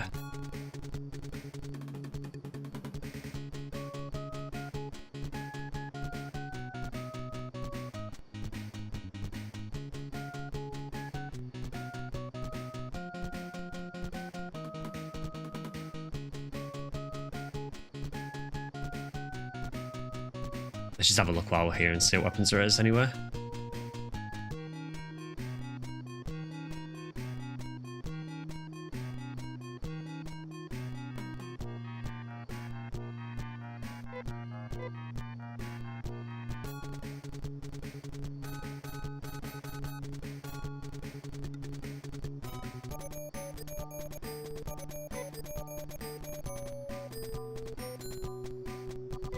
But yeah, let's go back to Paseo. Let's get the gear off Rudo, just to help Kane out.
I was finding it a bit weird the way you sort of pass gear between characters in this.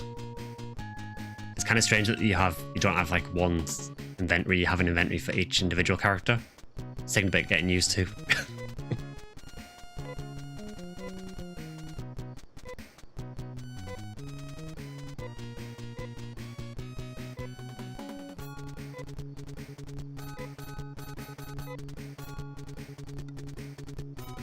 Phantasy Star Gen 1 is also like that, okay. I mean, I give it a pass because obviously it's an old game now, so I'll let it pass. It just feels like it makes everything take a lot longer.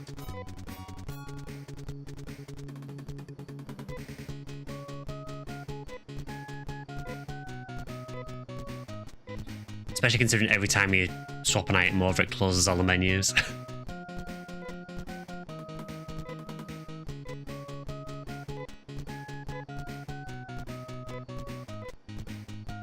I'm not swapping everything over, I just want to swap a couple of items over.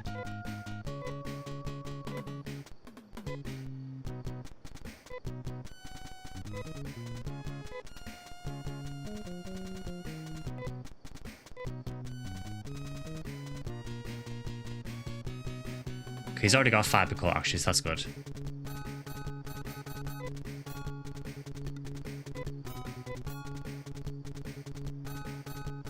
Sounds like PSO without the common bank. I've been there. Okay, so now we're doing that. Now we can remove Rudo.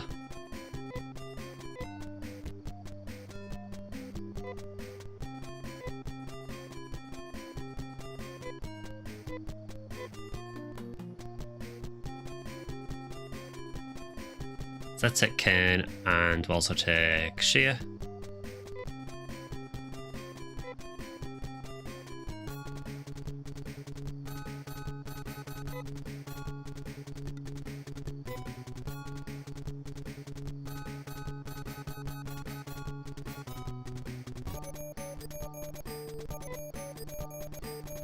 Okay, so let's try try query. See what key is there.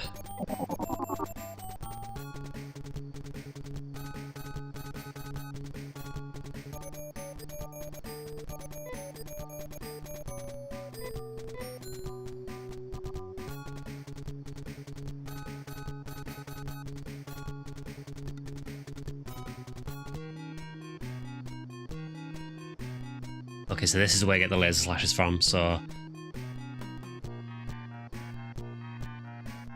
Yeah, so nothing really there. There is the laser shot, which I'm assuming King could probably use. We need defensive gear now. Was there any kind of dagger there?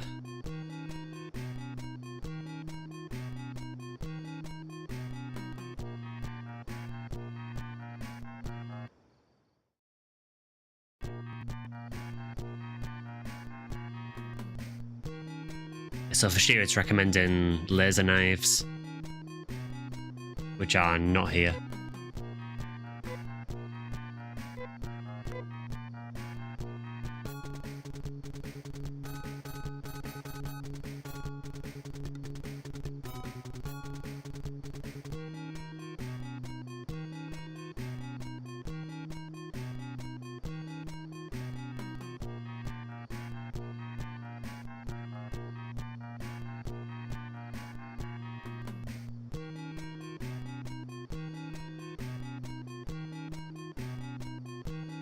Okay, so it looks like it's recommending...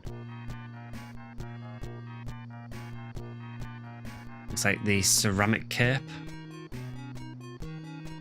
which I think was in the last town.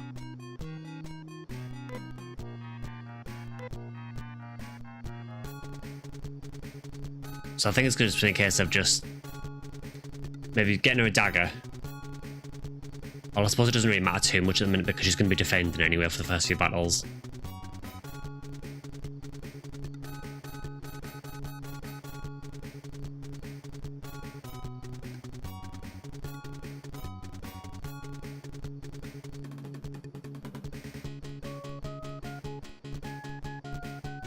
Hi, Nemu.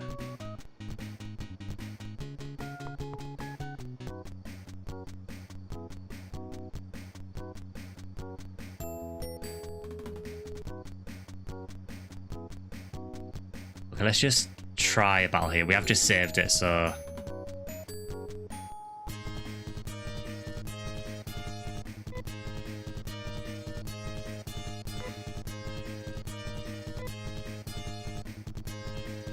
How far along are you now?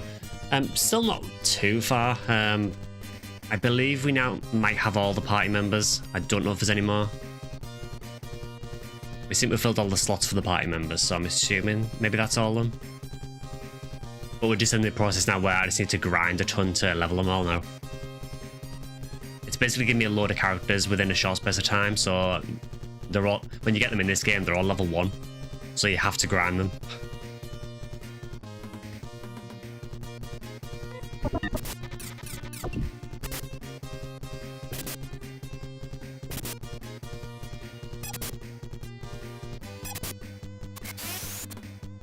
So unfortunately there may be a bit of grinding now.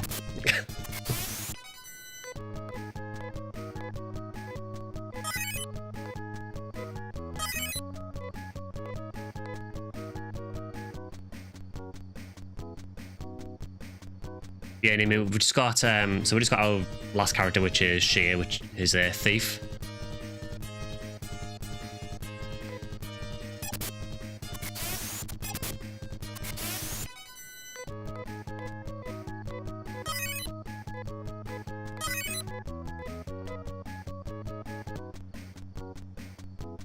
I wonder if she can actually steal items from enemies.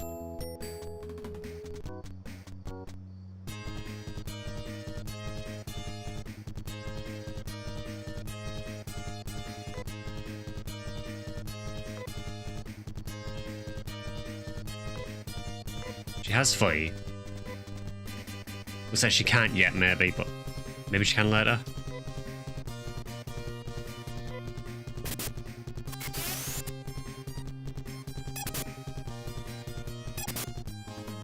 Yeah, unfortunately we've just reached that part of the game now where it's the huge grind now.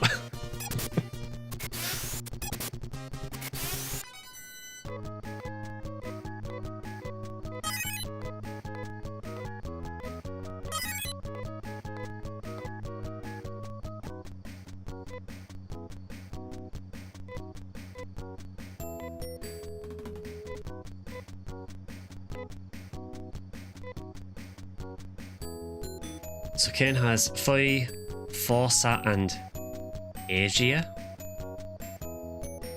Now I know he's a wrecker, so I know people said he was good against machines. So I don't know if either of those last two are anti-machine techs.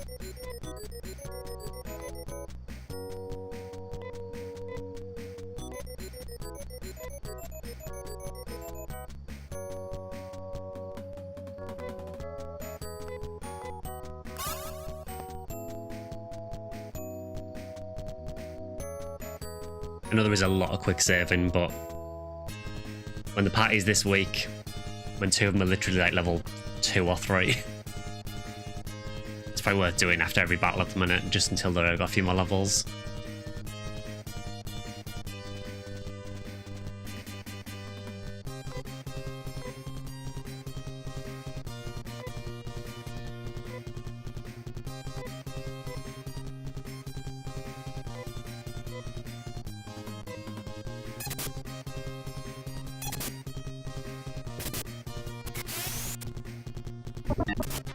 I do appreciate that the game is intelligent enough to actually switch targets when one dies.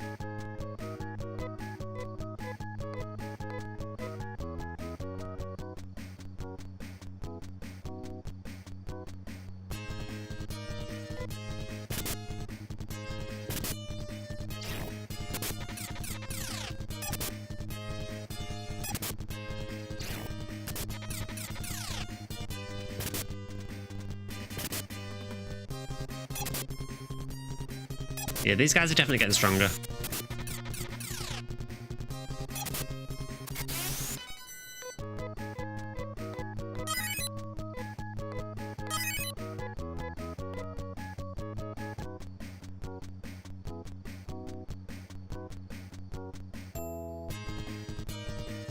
That is a new enemy. It's like a hammerhead shark worm thing.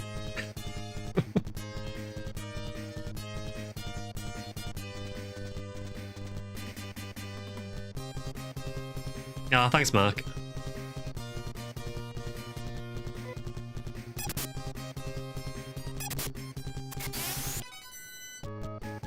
Why do all the really scary looking enemies end up being the easiest ones?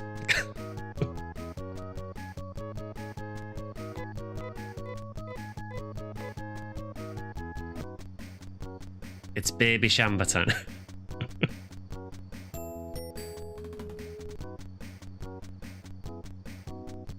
Knowing this game, it probably has an instant kill move.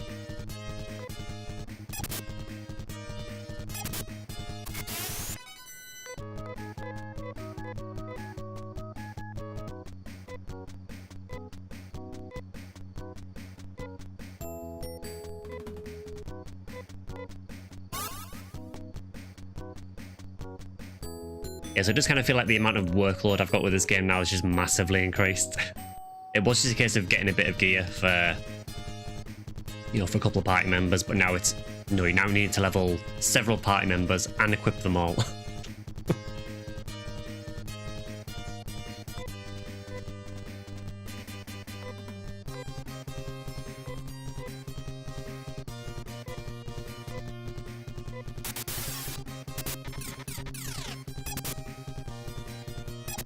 I do like the strat of just having really low level characters and just telling them to defend constantly.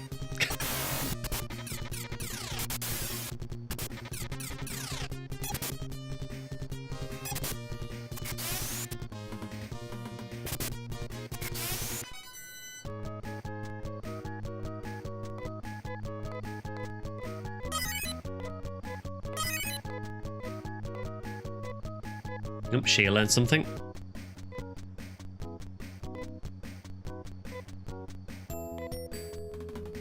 Ryuka. I mean, it's something.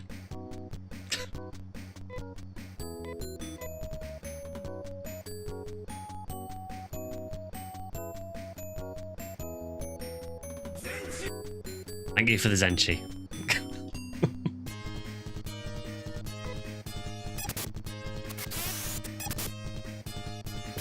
Yeah, I am off work the next couple of days, so I'm going to try and do a bit of work on the channel, so probably try and add some more sound redeems and things like that as well. Unfortunately, I do have a full-time job normally, so it's kind of hard to find time to work on the channel.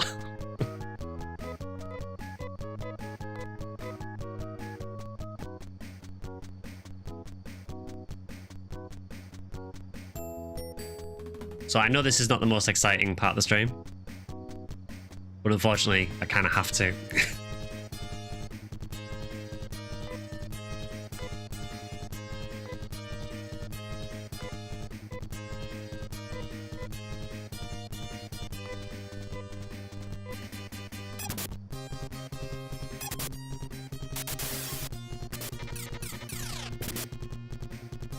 Yeah, telling your party to defend in this seems to massively increase the defense. I don't appreciate they can attack everything at the same time though.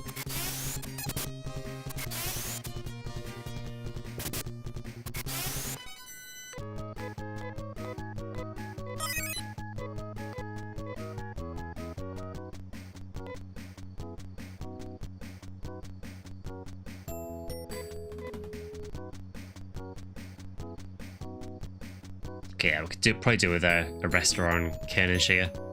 It's one of these games where as you level up, your max HP goes up, but you don't heal when you level.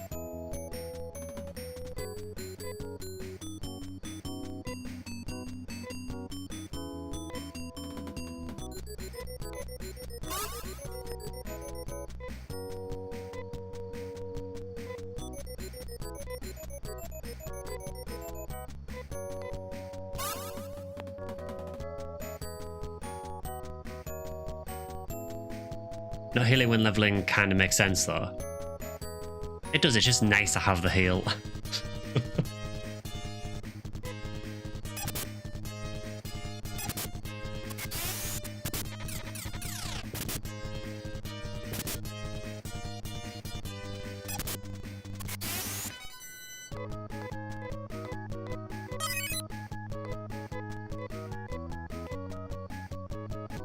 Another technique for Kane.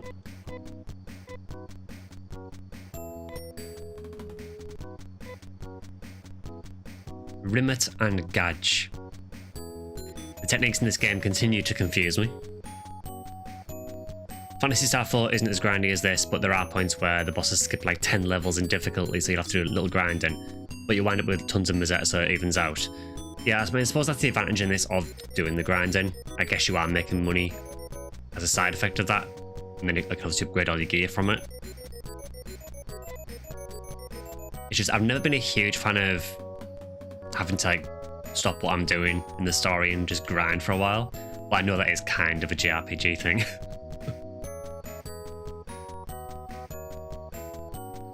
And I suppose to be fair, basically the first 80 levels of PSO are just grinding to get through the levels. Maybe not the first time you play PSO, but definitely every time after.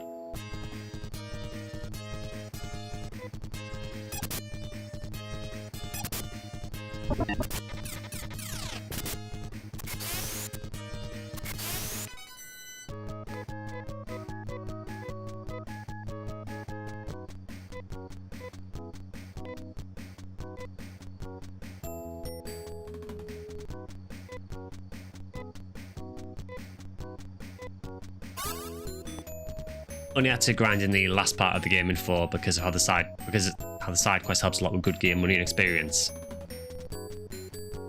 Yeah, I think once I end up getting to 4, I do probably want to do the side quest because I do want to kind of get the full experience. I mean, I'll be honest, 4 is the one I'm most looking forward to playing. It's probably this, well, probably 4 then this. 3 I'm not terribly interested in doing, but I will do it. I'll do at least one generation of it anyway.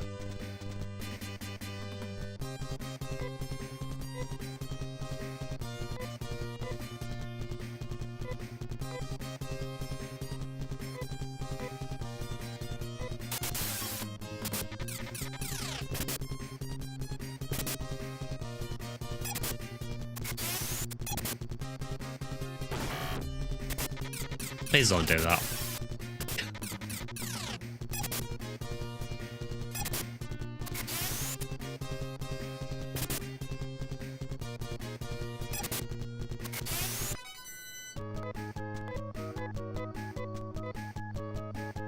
Yeah, I'm making money very, very fast, to be fair.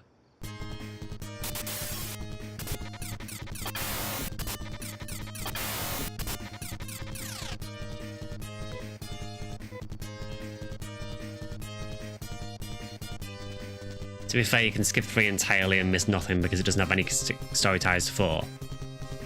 I think... Obviously, I've heard really mixed things about 3.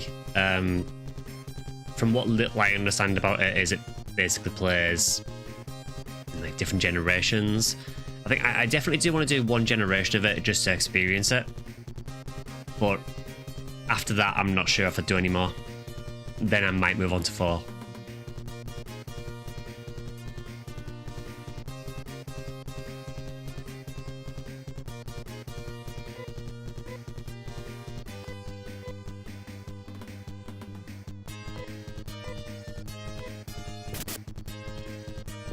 One generation of 3 is like only playing PSO episode 1.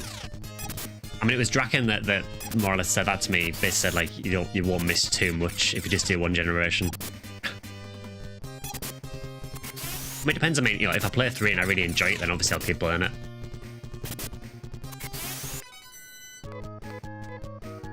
But we are a little way off that now.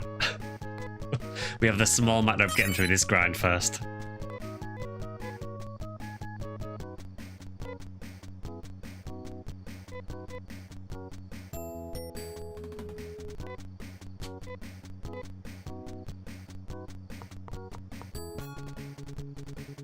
I suppose the good thing with grinding here is we are right near the city as well, so we can just pop in and heal when we need to. Don't remember if other RPGs have that mechanic. I'm not sure, honestly.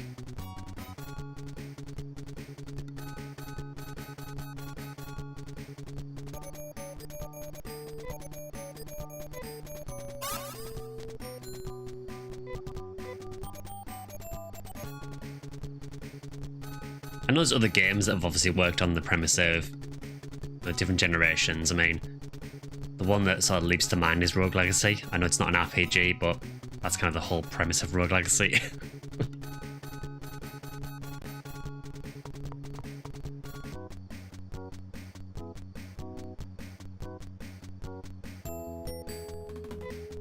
So what level are we at anyway?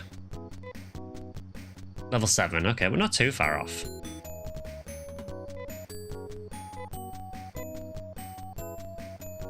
Rogue Legacy was pretty fun, yeah. I played it for a little bit. I never played the second one, though.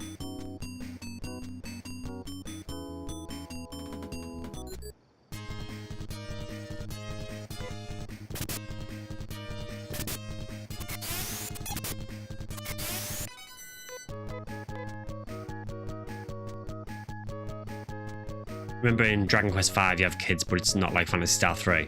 Okay. You know, that is a series I have never touched.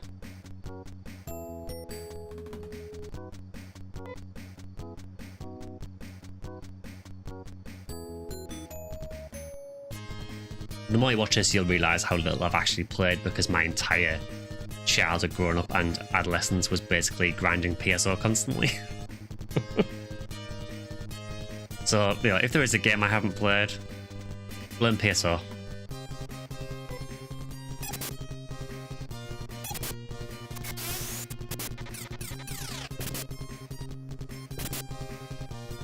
Dragon Quest is pretty good, but they're all really similar to one another though.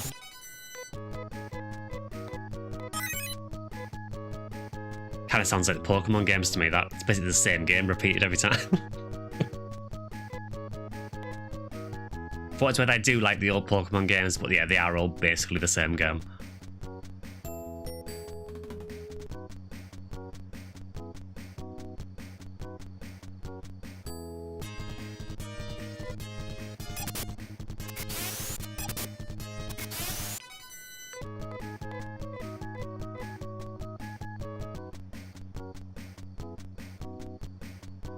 Well, this is quite a fast grind, this actually.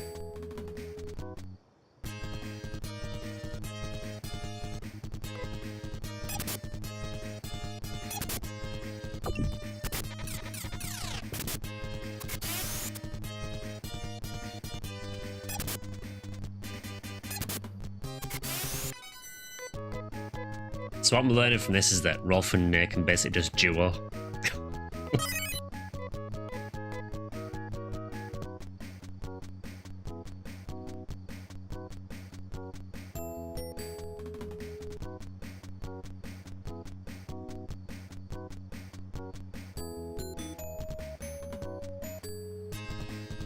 I should probably say this while I remember as well. At the moment on Twitch, for the Sunday stream, I have it scheduled to be the Monster Hunter Wilds beta test for the second beta. I think I'm going to change it. I think I'm going to do maybe some PSO instead. Just because after doing the first stream of the beta test, I kind of feel like I covered pretty much everything in the beta test, and I don't think it would be that entertaining to get another 3 hours out of it. Obviously, once the full game launches, it'll be fine, but I just don't feel like there's a huge amount to do in the beta test, so I kind of feel like I've done what I want to do in it.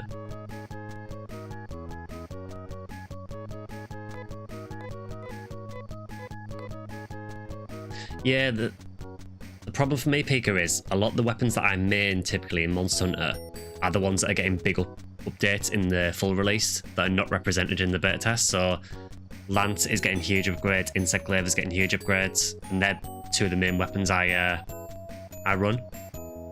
So it's almost pointless playing them because they're going to change so much in the full release anyway. They have apparently optimized the full release better. There is a benchmark for it, Pika, if you're interested, just on Steam. So that should give you a rough idea of what the full release might be like for you. Obviously, don't put too much on it, but apparently that is based on the release version.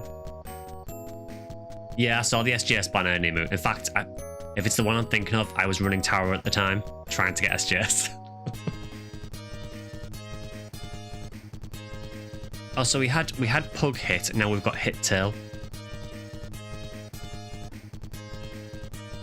Is that like an instruction? Well, everyone's going to attack it because I've never seen it before.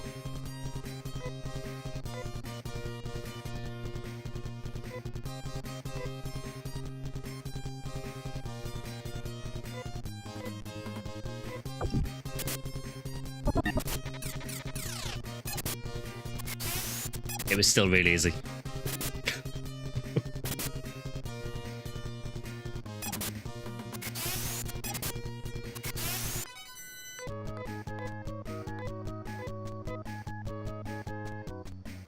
Hinge the ant and hit the tail. So that's what it is, isn't it? It's just instructions telling you how to beat them.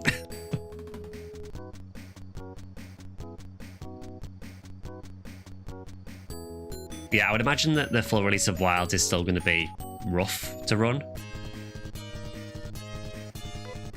but hopefully it's better than the beta test was at least.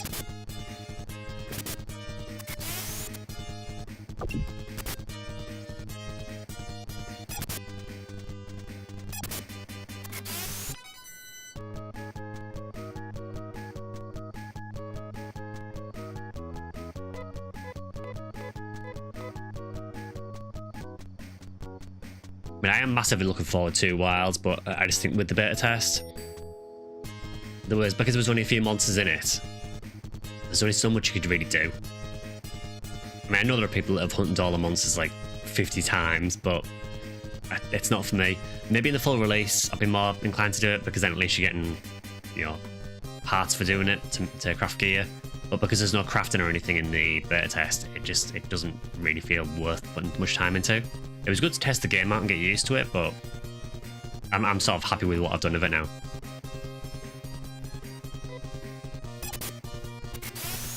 So yeah, so on Sunday we'll probably cancel the Monster Hunter stream and just do some PSO instead. So I'll update it after the stream. But once the Wilds full game releases, we will be playing it.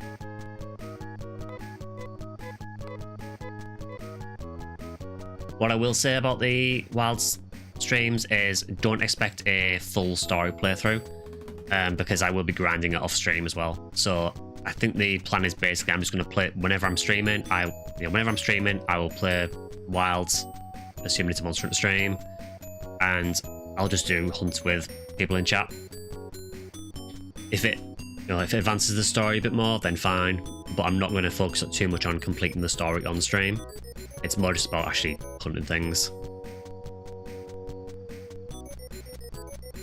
am also aware as well that there's probably a lot of people who probably don't want to watch Wilds because they probably want to play it themselves, which is totally fine.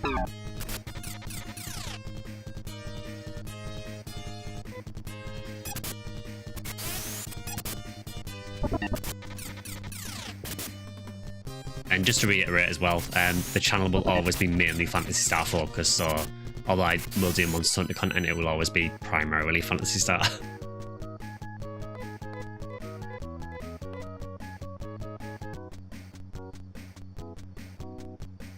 Monster Hunter does have story now. I mean, probably story in inverted commas. I mean, they say that they've put a lot more time into the story in this one. I have reservations, but we'll see. To be fair, I mean, I'll be honest, I don't play Monster Hunter for the story. I play it to bonk things with hammers.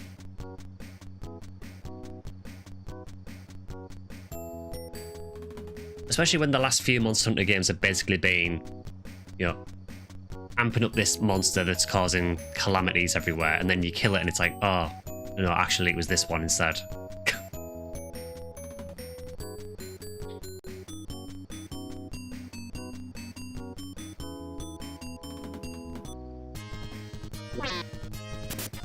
Monster Hunter does indeed have a story of sorts.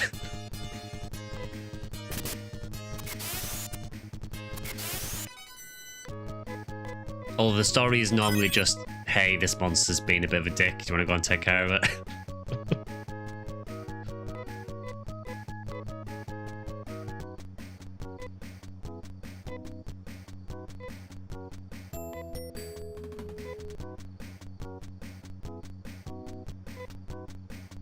Okay, she now has Hinas.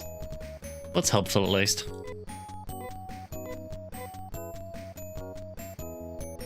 I do like the implication with Shia that some of the first texts that she learns are Ryuka and Hinas, so she can steal stuff and then run away.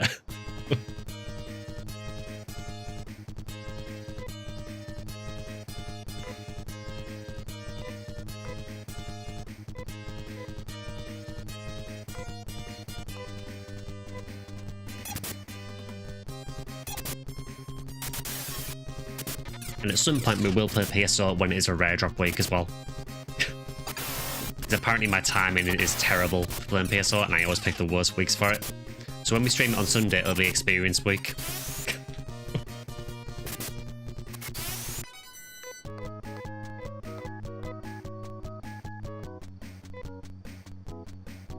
I should probably say as well, because I know we've had quite a few new people watching lately. If you do play PSO and you do want a team on Blueburst, just let me know on the Discord. There should be a link to the Discord just under the video player on YouTube and just in like the information section on Twitch. If you join there, I can add you as a member on the team because we do have some slots.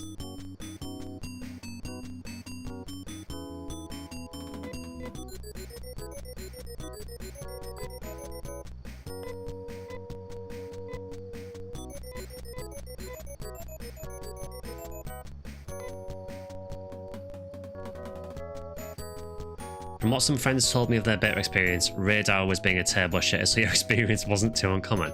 It's weird because in the first beta test, I beat Radar quite a few times and it wasn't particularly hard. Like now and again I would cart, particularly when I was learning the moveset, but it really wasn't that difficult. You know, I beat it quite a few times with a lot of different weapons, but for some reason in this beta test, I don't know if they've adjusted Radar's aggro or something, but it seems way more difficult.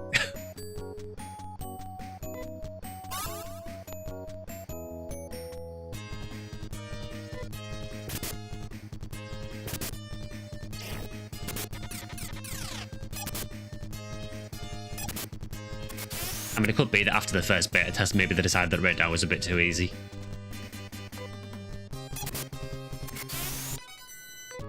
I mean, the impression I get is that he's kind of meant to be the equivalent of something like Rathalos, so sort of that kind of tier. So it makes sense that he should be quite difficult with starter gear.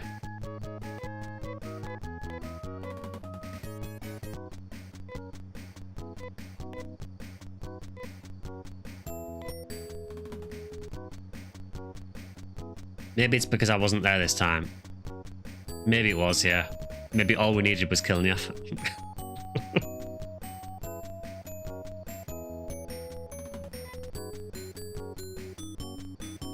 Okay, Kane continues his feat of learning several different techniques, and I know what none of them are apart from Foi. Forza Agia Rimet Gaj Conti.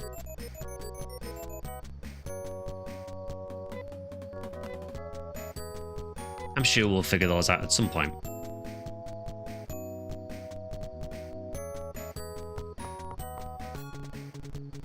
Ah yes, Gaj, my favourite spell. I know he's a wrecker, so he focuses on wrecking machines, so I'm assuming that some of those are the destroy machines. Yeah, the only way to know is using, yeah. At the minute he's a little bit too low level, so I can't really risk having him attack.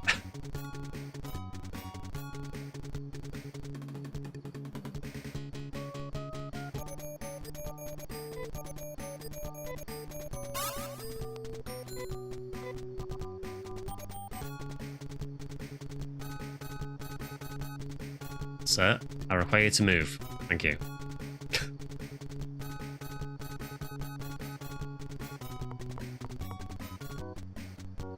Uses Gash, the enemy's HP restored. It wouldn't surprise me for this game, honestly.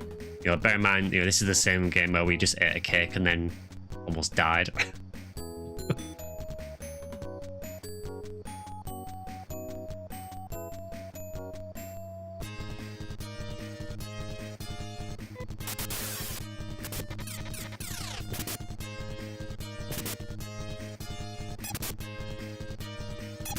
The range attack from that Fang, I'm sure that just stole some TP from Sheer.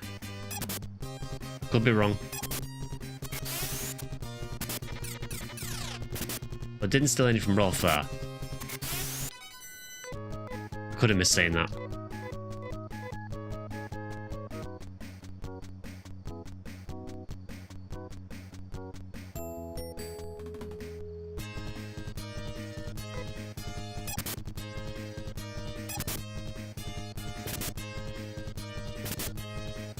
I feel we've made improvements with the combat on this. Okay, no, I didn't see LTB. Maybe it's a chance, or maybe I just did see it wrong. Yeah, I feel like the combat has improved in this game. At least you can actually target which enemy you want to fight now. The only downside is that if you've got multiples of the same enemy, you can't choose which one to target, it seems. It just targets one of them. Is this game as hard as people say? I only played 4. So, full context, I have not played 3 or 4 yet, so I'm not sure how hard they are. For me, so far it seems manageable, but very grindy.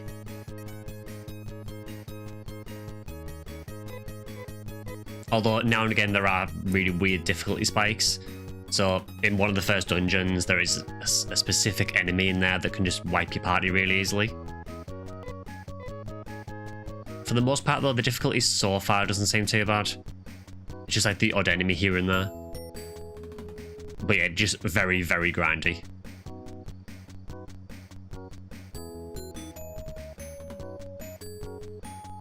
I mean, I think pretty much every stream that we've done of this so far, we've had to grind for a while.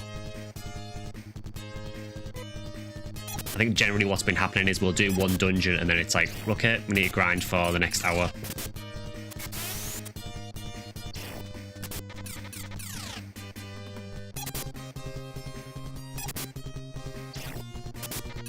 Even saying that though, I would still really recommend playing it. It has been really fun so far, despite the grind.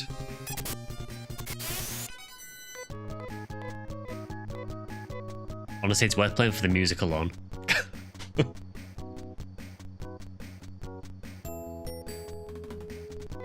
How are we doing for levels? Sounds like an RPG to me. I mean, it is, but even for an RPG, it feels grindy.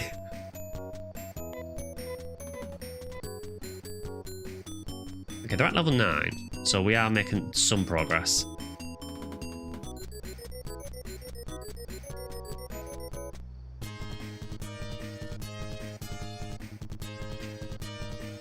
These enemies in the dungeon more experience. The dungeon has a lot of the same enemies as I'm fighting here. There are a few unique ones, but there is also some that could probably wipe me quite easily, so it's a bit of a toss-up. Honestly, I think we're leveling fairly quick here anyway. We're earning quite a lot of money doing this, so...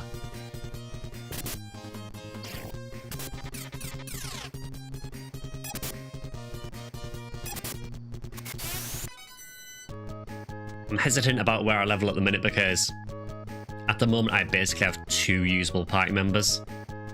The other 2 are really not geared or leveled enough yet.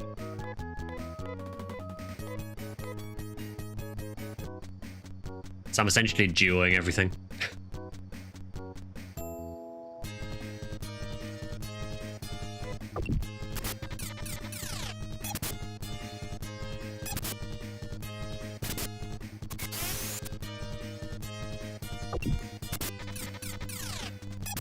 Those ants are actually really strong. No shortcut, I don't think so. Heard that the game originally came with a map because of the design of the dungeons are complex. I mean, from what I've seen so far, the dungeons do seem really complex. Even the first dungeon in the game was quite difficult, honestly. It's more just the navigation of the dungeons than the actual difficulty of the fights or anything. I've mentioned this a few times, but one of the main issues I've had with the dungeons is just sometimes it's quite hard to tell what is a wall, what is on the same level as you, because of the parallax effect that it uses. So quite often you'll see pipes going overhead, and it might look like it's a wall when it's actually above you.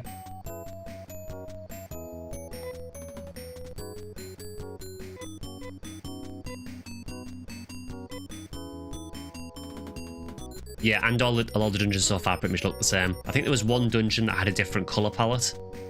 But yeah, they all pretty much look the same. I think the garbage dump one, that did have some unique little bits in it, so I had some garbage piles in it, but it was still the same brown dungeon.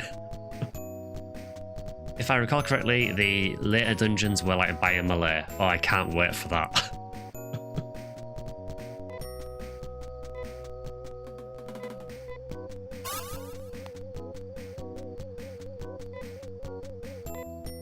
Yeah, by a melee in the first game was rough.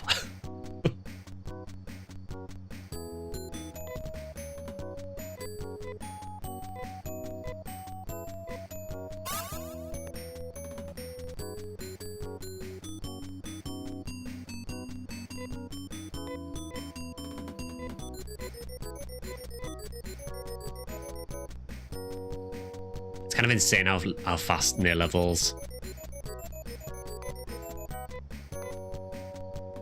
But I've been informed that there is a reason for it, so I'm going to go with it.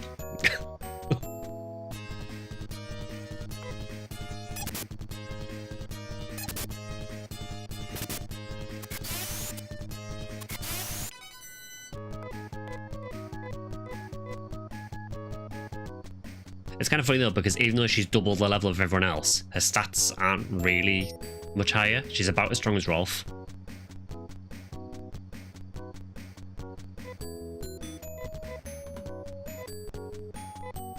Yeah, so a bit more just to get to 10.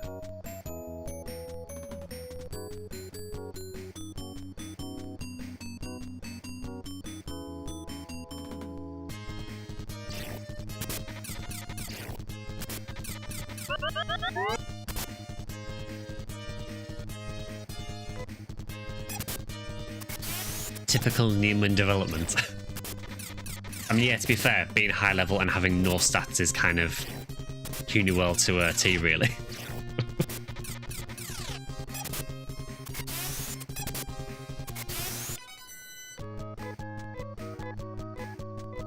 You know, we're level 200 Uniwell on Blue Burst and she still has no stats.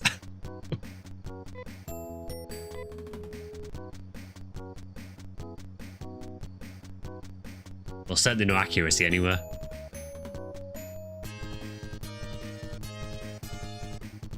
I do appreciate that this guy is called Center and is in the center.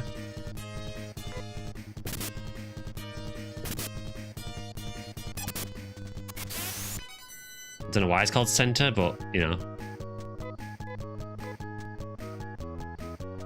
Don't remind me, I still miss like 30% of normal or light attacks. Yeah, that is a Uniwell life. Is that with max ATA Nimu, or do you still need to level it more?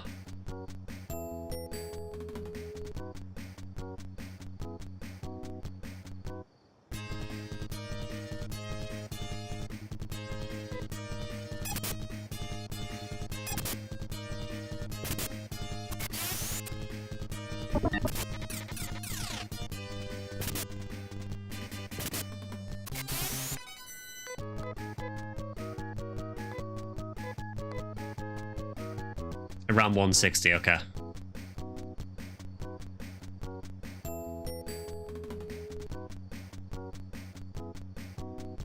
Which character would Huni be in the Star Wars universe? A clone. I mean, they definitely have the Stormtrooper syndrome, you know, can't hit anything. I still love Huni, though, it's still a cool class. It just would be nice to hit something now and again.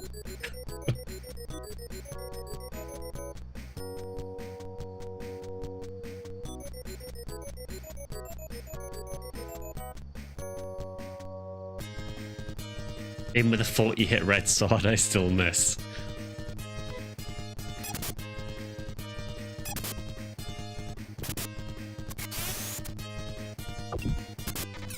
Yeah, there are certain enemies in the game that you just cannot hit with a Huni very reliably at all.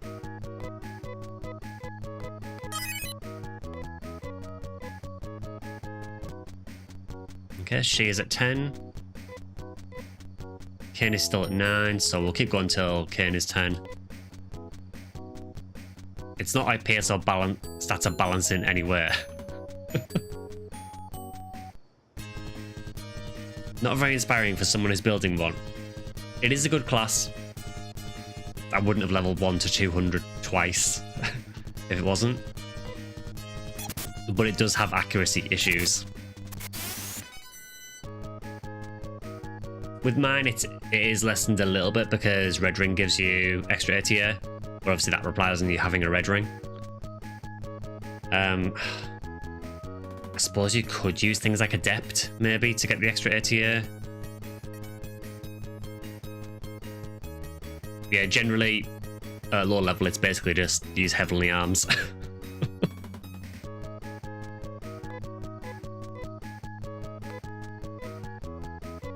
She's a 10, but she can't hit anything if it were a life on the line. It is.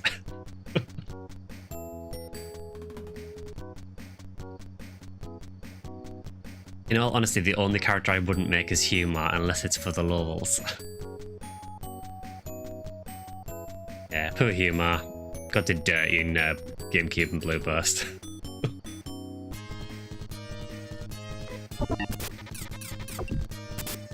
I'm sorry, kill me off.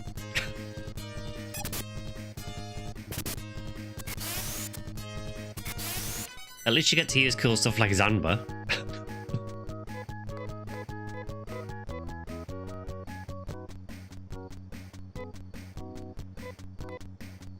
How is Kane still only level 9?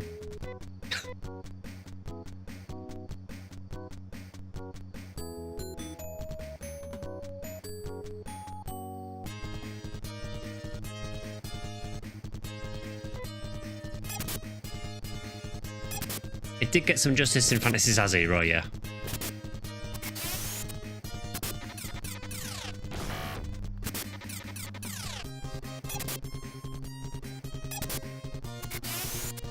It literally made the Huni world just to hunt a true Flowers.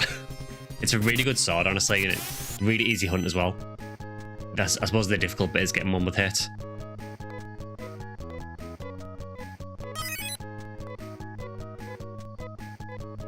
Okay, Kane is now 10.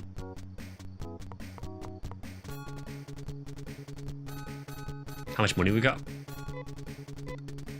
24,000, nice. So we can buy a bit of gear now as well.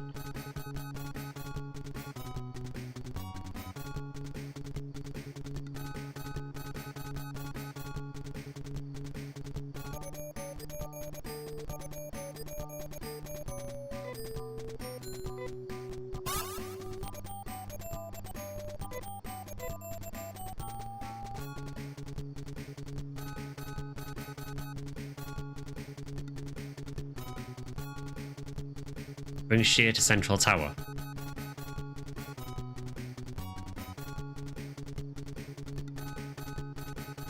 And we'll save it first because I don't trust her in the slightest with her being a thief.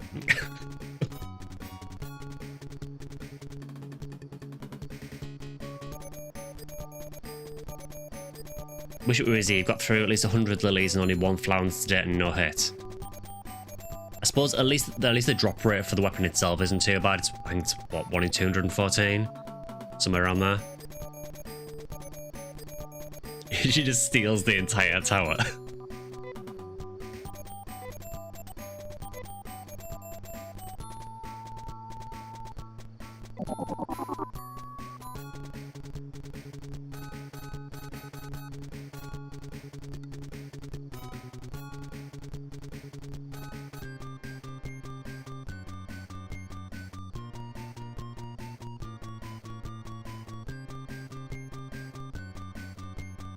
Oh, but you got 2 mill lilies and 1 secure feet drop. I think I saw you post these secure feet drop. It's such a weird shield. I think, is that the one that's only used by rangers? Central Tower music feels like an intermission. It kind of does.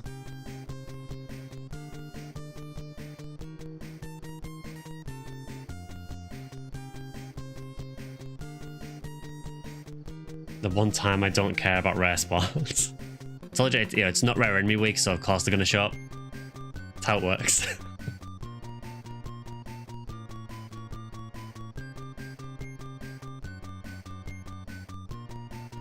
Okay, I think I see what you're getting at now. I think it's actually telling me to do this in the guide, actually.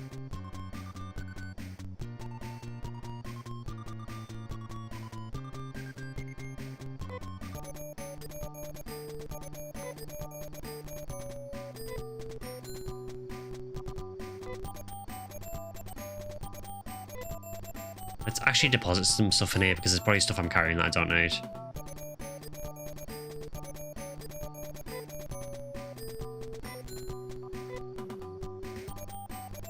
Yeah, we can deposit that.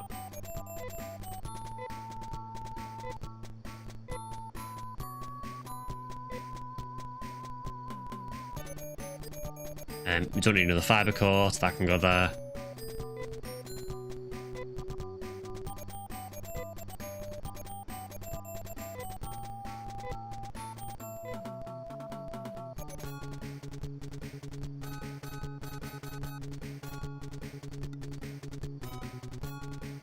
Okay, so according to the guide, I just keep going in and out of here, and then apparently something happens.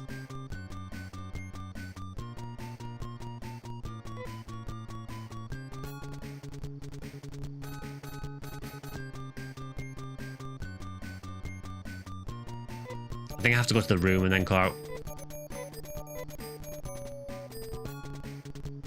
What? Sheer is gone. I'm guessing that's what you wanted to happen then.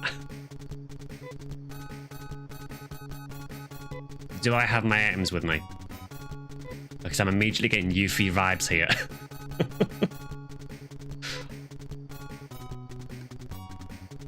Yeah, check your materia, exactly. Phantasy Star inspired Final Fantasy VII.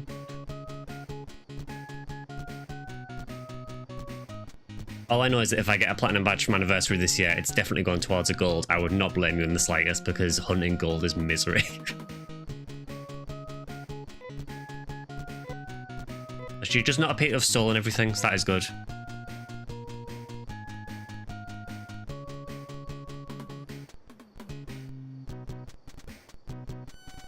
So now apparently I go back home. Because of course I go home because that's where we always find NPCs. Gotta get a Miller this year. I think Miller is honestly one of the easier Ubers to hunt. Because you can just spam forest. I know, cease forest and everything, but even when events aren't on, it's really not that bad because you can just spam Lost Heat Sword, which is super easy. Still a hard drop rate, obviously, but... Hey, Sheer is coming back. Sorry to make you worry, but I felt the breezes calling, so I went for a little walk.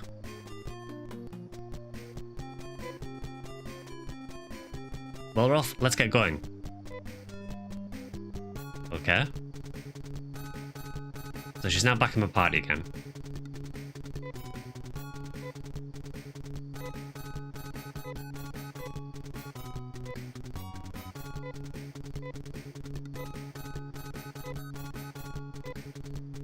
That wasn't there before. So this is really funny to me because I think of like the PSO2 Visiphone, which is like a huge terminal. So just imagine her carrying this around with her.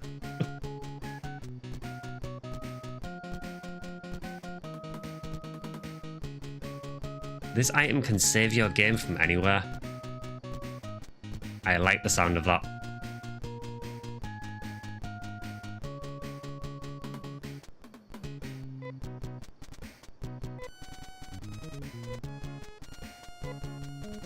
Thanks, Shea.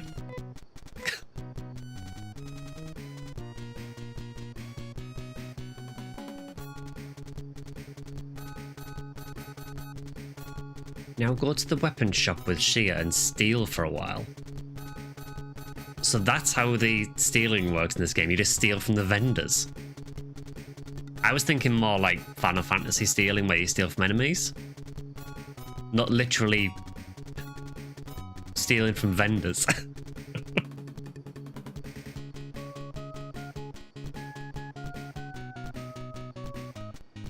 Rip save states.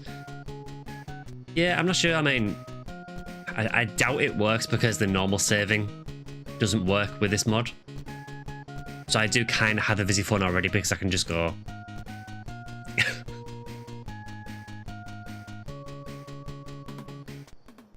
Right, so I guess we go steal stuff then.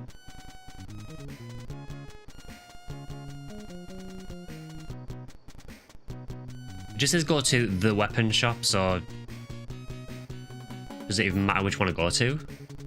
Does she only steal things that are in stock? Or does it just pull from a random list?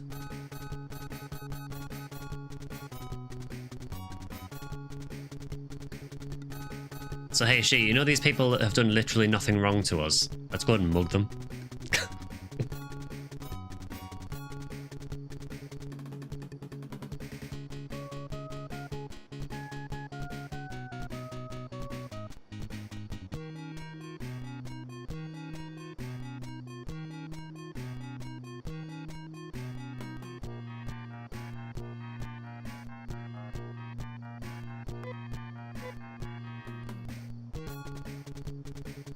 So let's go to shop that has some different gear.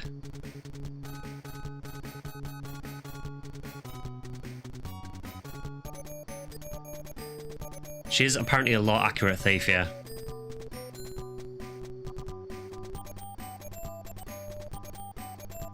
I cannot remember where the laser knives were. Let's try Piata first. The oligarchs own everything, so it isn't pirating if you technically can't own anything.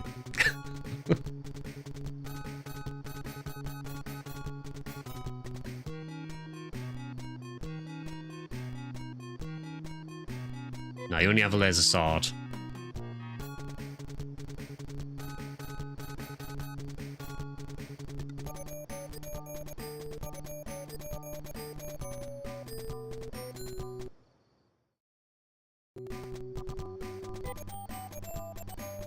Let's try Query. We've got loads of money anyway, so... All weapon shops have a list of the same items to steal. Okay, fair enough. Yeah, I wasn't sure if it was only the items that were in the shop that you could steal.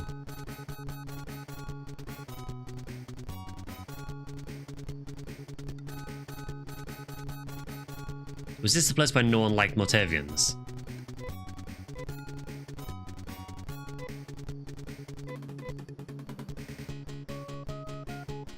Most of the time will be a dagger, okay.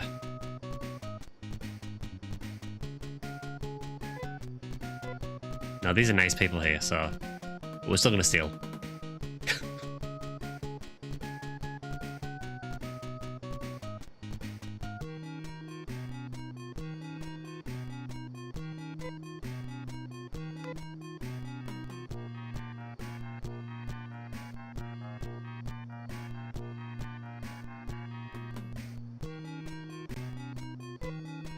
So how would you actually steal?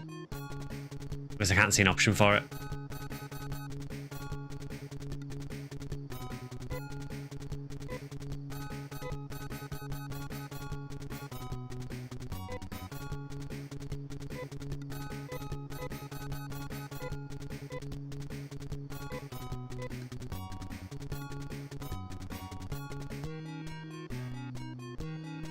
Does she have to be first?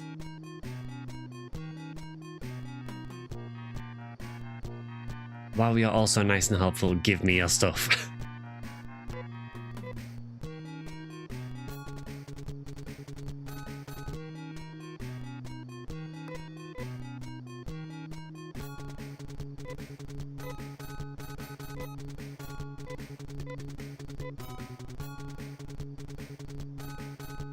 Yeah, I'm a bit confused.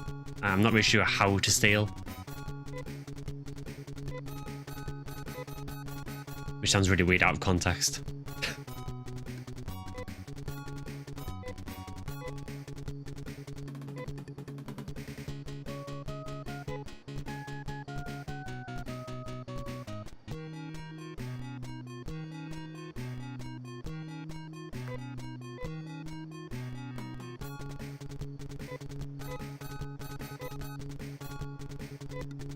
Yeah, nothing appears to be happening, so I don't know how you do this.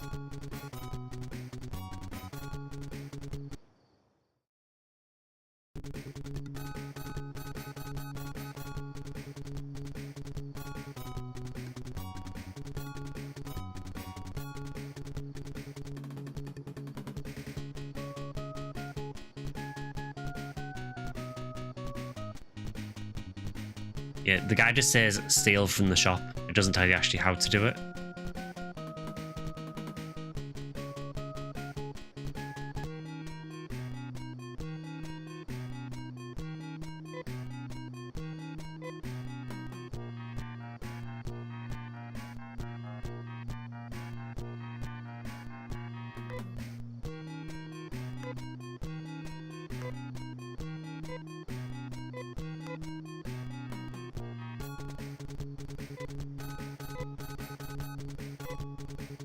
Yeah, this does not appear to be working.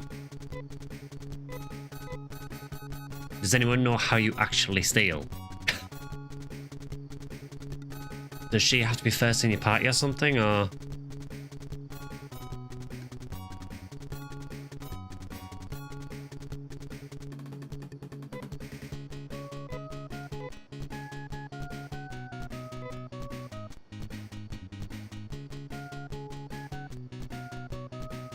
It's percentage based, so is it just a case of just walking in and out the shop over and over again?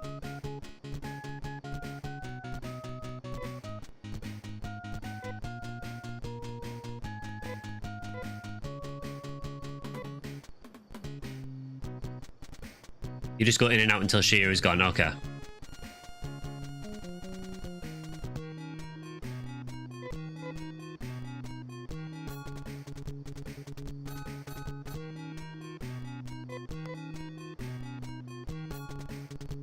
Ah, there we go. So this makes a lot more sense to do in Paseo then, doesn't it? Because then you can just go back home really quickly.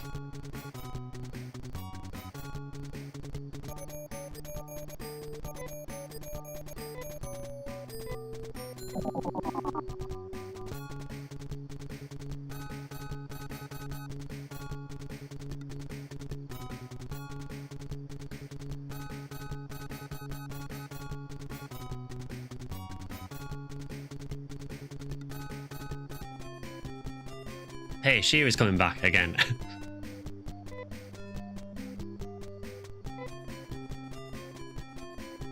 Yeah, she felt the breezes calling.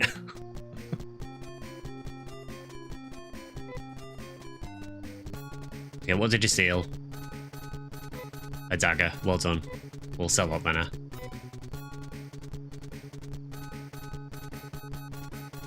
So now commences the part of the stream where we spend half an hour trying to get a laser knife.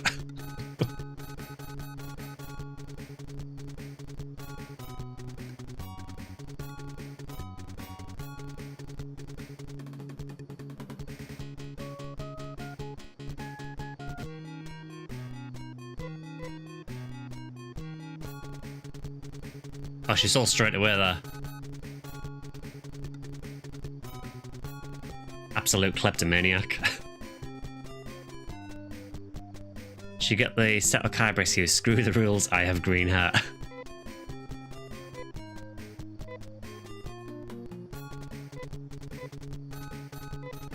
Another dagger.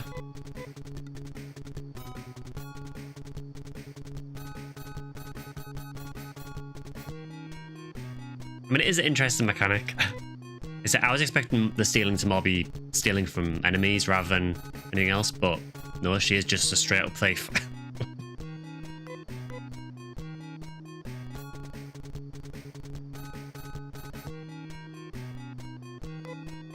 55% chance to get a normal dagger.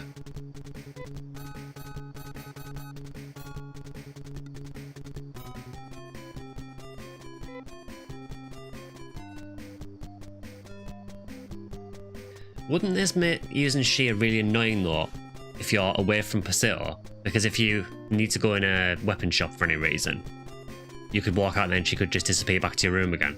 So then you have to go back to Paseo to pick her up again. Wouldn't that get a little bit annoying? It's fine when I'm here. Oh, we got a laser knife. So it just says give the laser knives to her. Fair enough.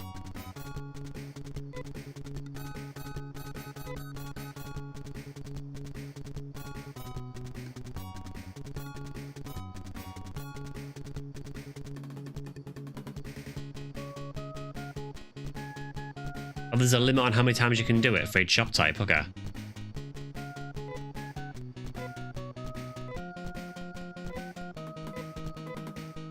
Does she have any space left? Yeah, but she should probably sell those daggers as well.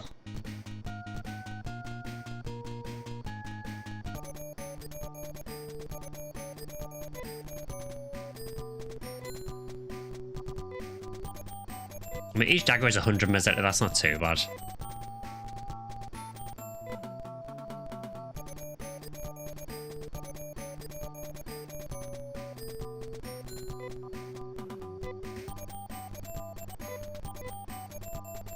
It's a 15% chance to get the laser knife, okay.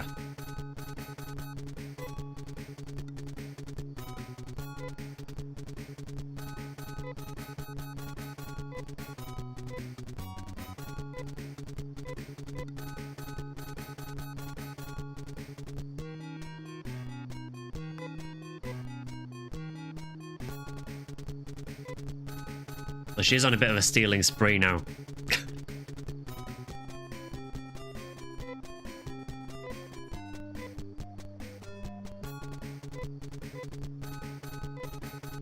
Ah, just a dagger. That's no good.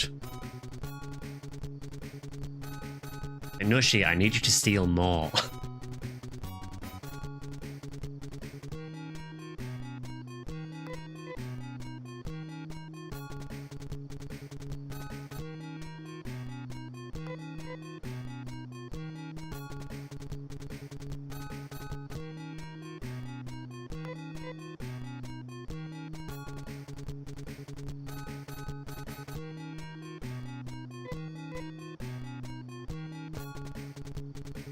Maybe she wants to reform and she's actually not wanting to steal anymore.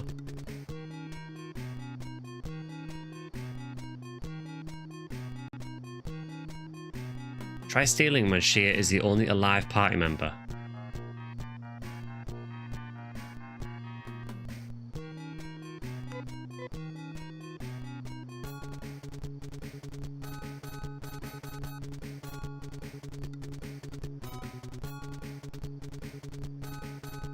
I mean, we've got one laser knife so far. I get the impression from what I can read on the guide, it sounds like there are two main things I'm going to look for, which are laser knives and a fire staff.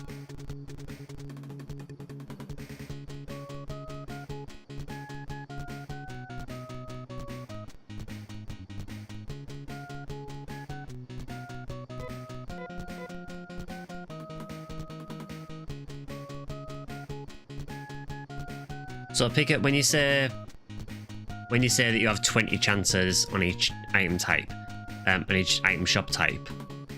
Is it 20 from each individual weapon shop, or is it 20 from across all weapon shops? I'm assuming it's across all of them.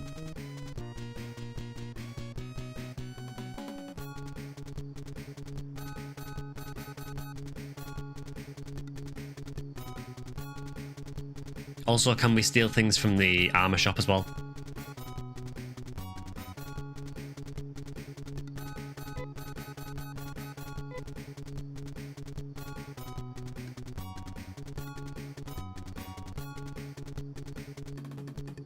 But Shiro is definitely a really interesting party member though. It's cool that it brings a new mechanic into the game.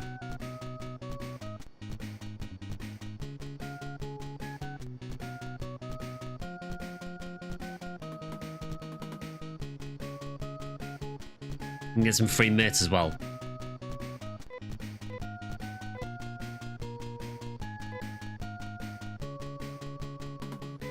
I mean, honestly, how much money have we got now? 24,000, so we could probably go on the towns and maybe gear up the characters a little bit.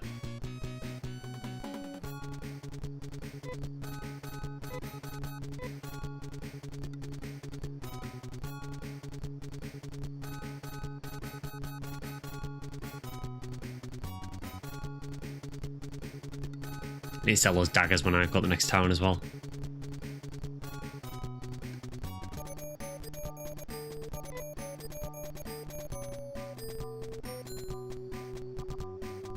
So let's again go back to PR and just see if there was anything there that I want to spend money on.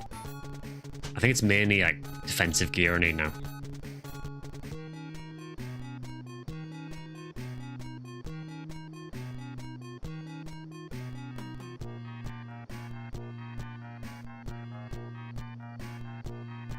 So we have ceramic armor, which is for, looks like Rudo.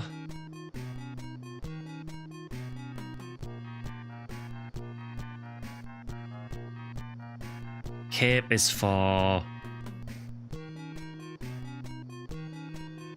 Shia and for Anna, by looks of things. So that's quite useful.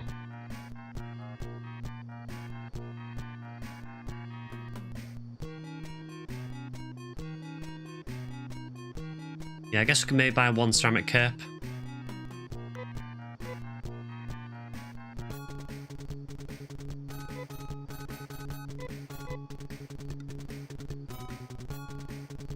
I think Rolf is reasonably well geared. I need to upgrade his headgear at some point, but he's not doing too bad.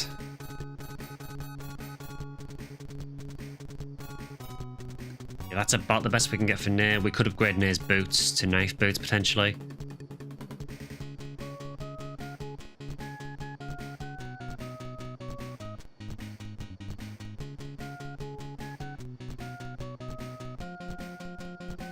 I like to imagine that if you try stealing more than 20 times, you just get sent to jail.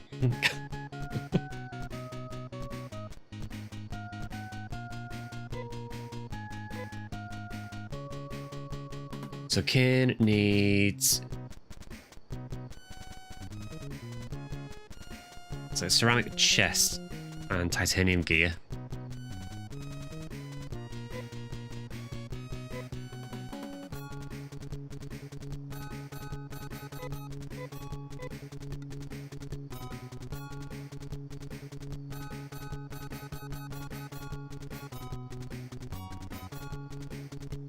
See, I really don't know how useful she is going to be in combat. I'm getting the impression that maybe she's more of like a utility character used for the stealing side of things instead.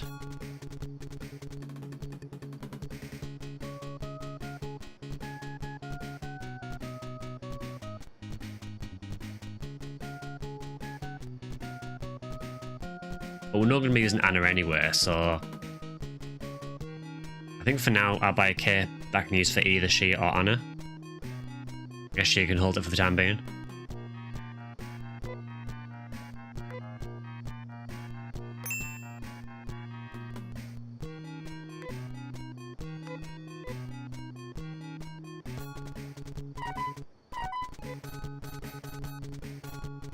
From what you saw, she's a great support because of her speed. Okay.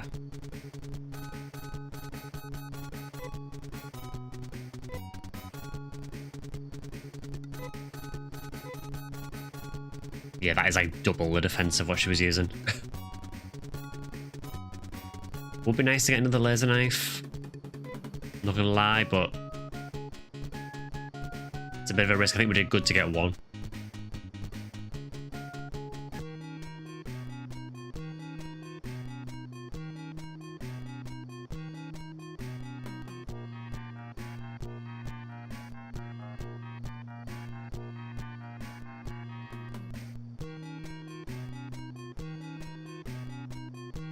Funny thing is, on this guide that I'm using, it basically has pretty much everyone using laser knives if they can use them.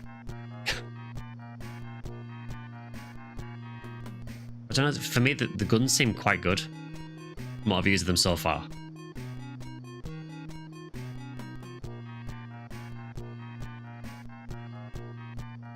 I do actually recommend switching Rolf over to a laser sword rather than using 2 knives.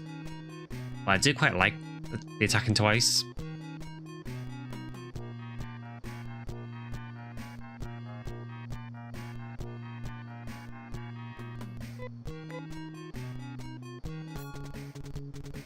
Okay, Shia resisted the urge to steal.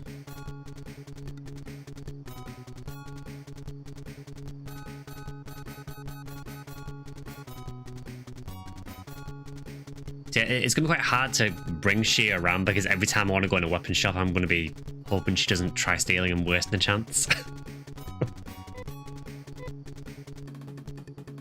I mean, if she wants to steal a laser knife, that's fine. Or one of the fire staffs, that's totally fine.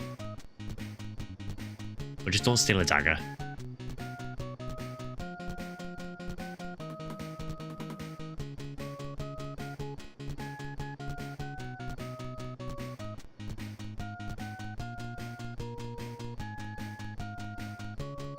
It also recommends getting Shia a titanium gear as well.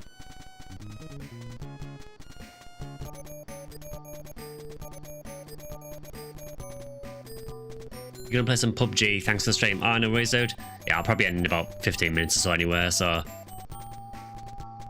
But yeah, thanks for watching, dude. I'll probably jump on PSO, I think, maybe after the stream ends. Maybe try and get a couple of runs in, but... Picturing laser knives as being like laser Stanley knives.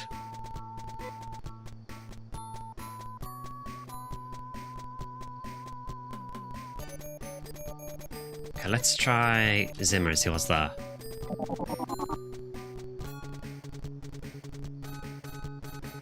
Phantasy Star inspired loot boxes, maybe.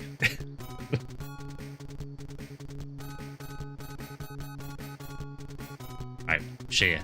Resist the urge to steal. Yeah, that's what I need, isn't it? Titanium gear, I think? Yes. There are some better options later, but that's also really cheap. It's probably just worth getting for now.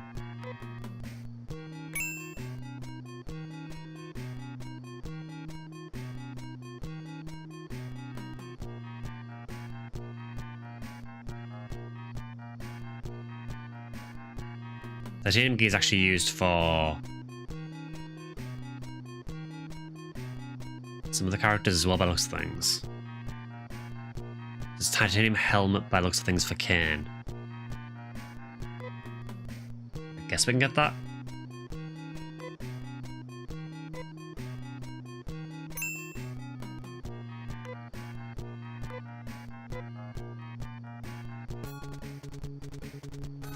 Yeah, well done, Shia, for not stealing. Proud of you.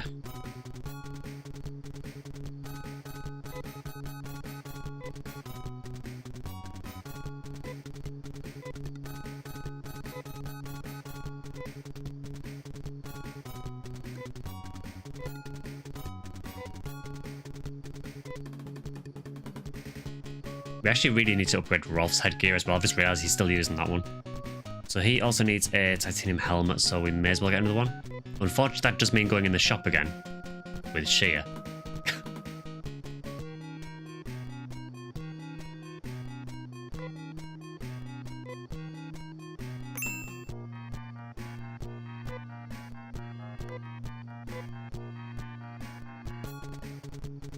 Thank you, Shia.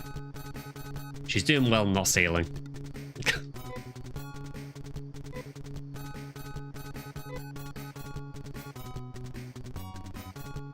I do actually have a spare laser knife there, so we actually don't need to steal one.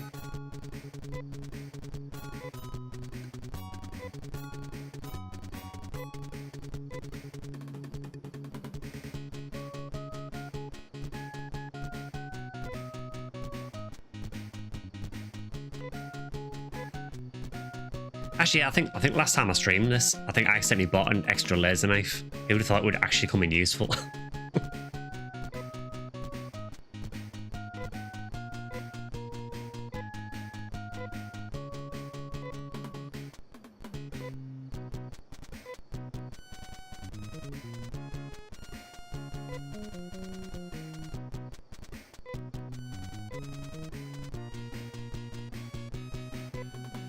So what we're looking like now? What's our stats like?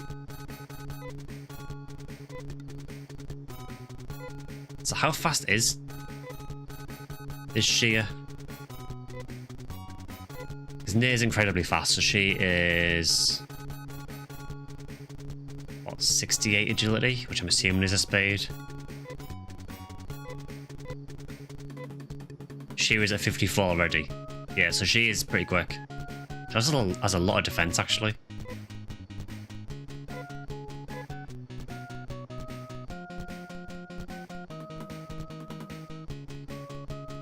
So I think all we need to do now is just equip Kane. I think there's 1 or 2 things for him we need.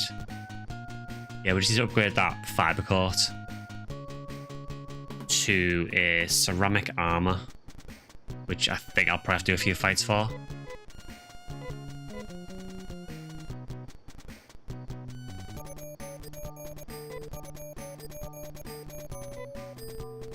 I don't think it should take too long to get the money for it, but I seem to remember this being quite expensive.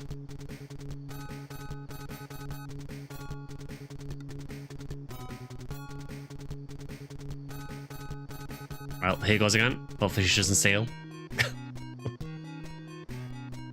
So we need 11,700 for the ceramic armor. Well done, Shia.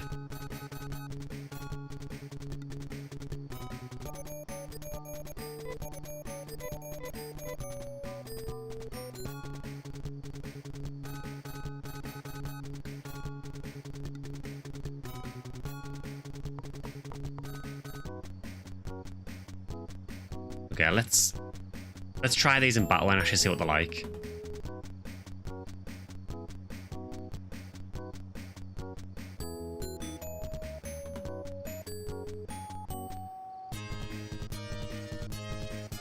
That's a new enemy, which is cool but also terrifies me.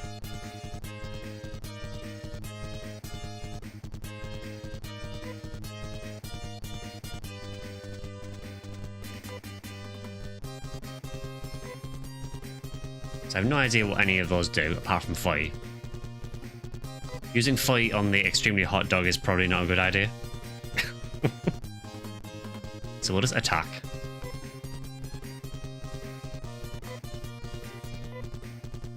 What can you do, Shia? Just fight at the minute.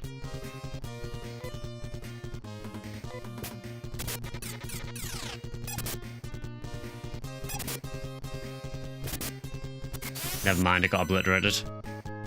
Phantasy Star II inspired Red 13.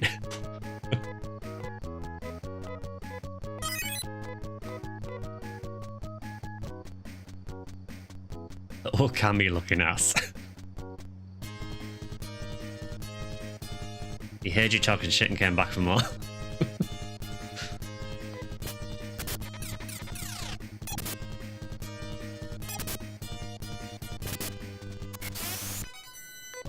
Unfortunately, we're probably never going to see what Shia and Kane can do because Nir and Rolf are so fast. I could technically put them on defend, I guess. Just to see what the others do. Not against this though, because this hurt last time. Well done, Nir.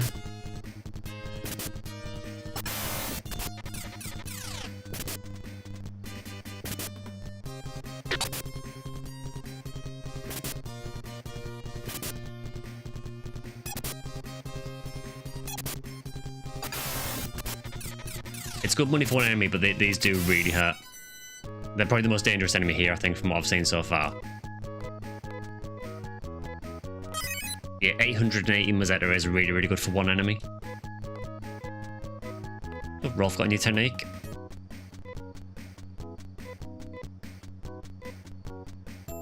Nafoi. Now, I know what Nafoi does in PSO2.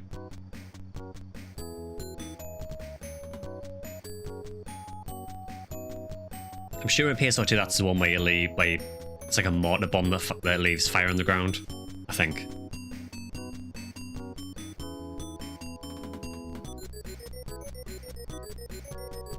I assume it probably doesn't do the same here.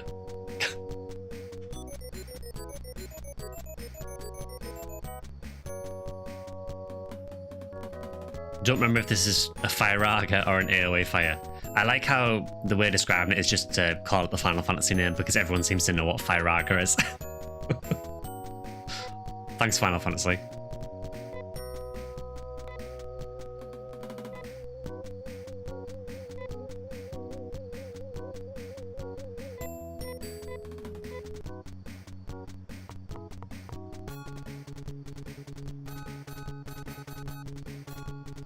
As much as I really don't want to go back to the hospital again already, that last enemy did a lot of damage.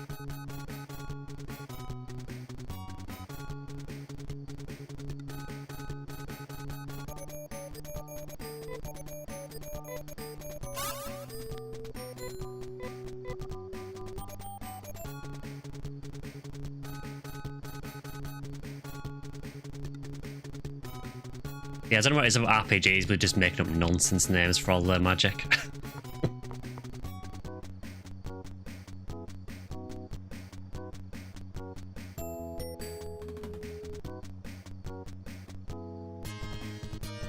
Oh, we have new grass assassins. These ones actually look like PSR grass assassins. They're the right colour. More or less, anyway. Well, that is a very weird name. I assume it's meant to be Fangbite and not Fanbite.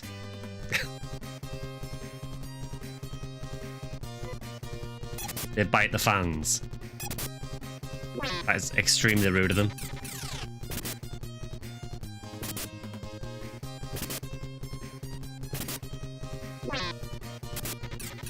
They do quite a lot of damage.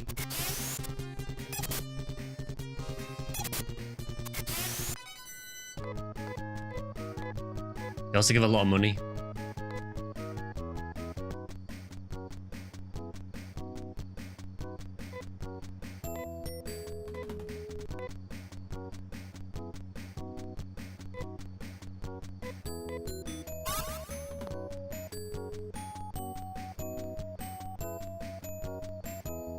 Yeah, so we'll just do a couple more fights, try and get a bit more money towards that titanium armor, or sorry, ceramic armor. And that'll probably bring us to the end of the stream anyway, so I think it's been relatively productive today. You know, we've finished another dungeon, made a bit of progression, got a new party member, and then spent the rest of the stream grinding like we always do.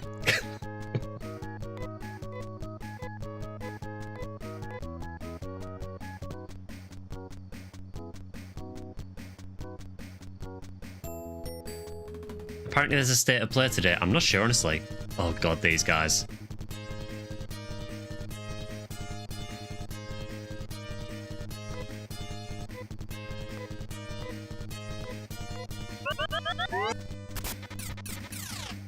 Having these guys show up when I've got 2 low-level party members is probably not a good thing.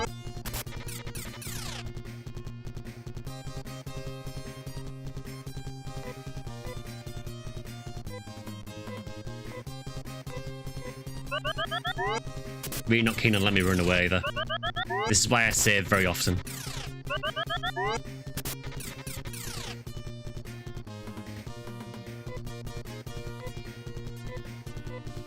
Yeah, I think we might be screwed. Oh, Kane's dead. Yeah, we'll reload that.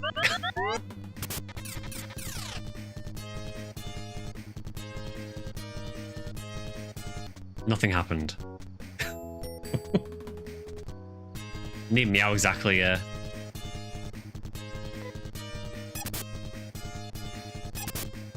That's what I mean about this game, what I was talking about earlier though. Just occasionally you'll get an enemy that just annihilates your party.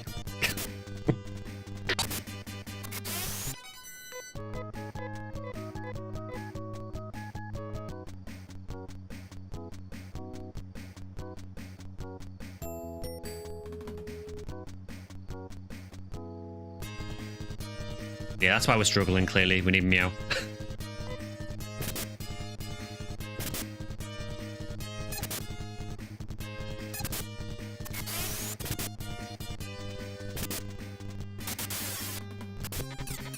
I have to say, Shea's attack animation kind of looks like she just punches them.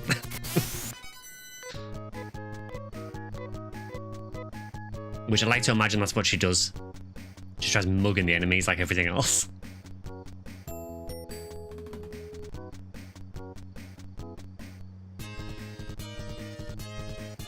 Okay, this could be an interesting fight.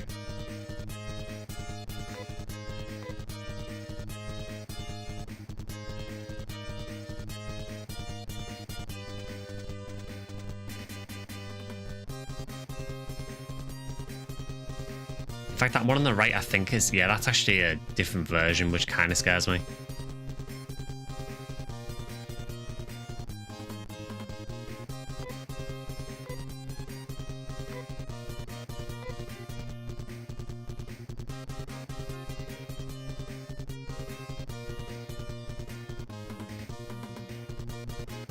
The team up, oh, that sounds great.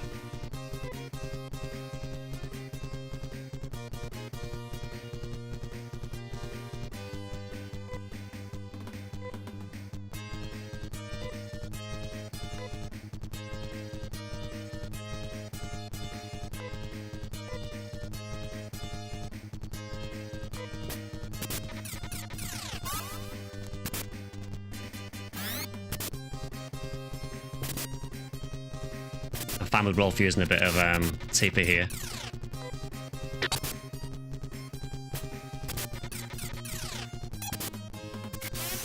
Yeah, the dog is down at least. It does really look like she just punches them.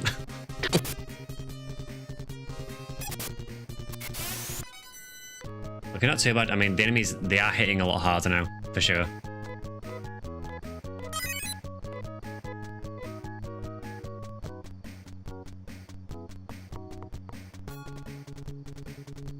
Okay, so let's go heal up, and then we'll probably end after that, I think.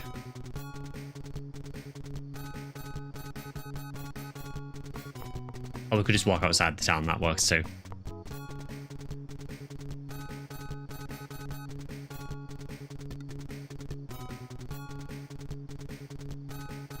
Honestly, the real difficulty in this game is just navigating around the towns.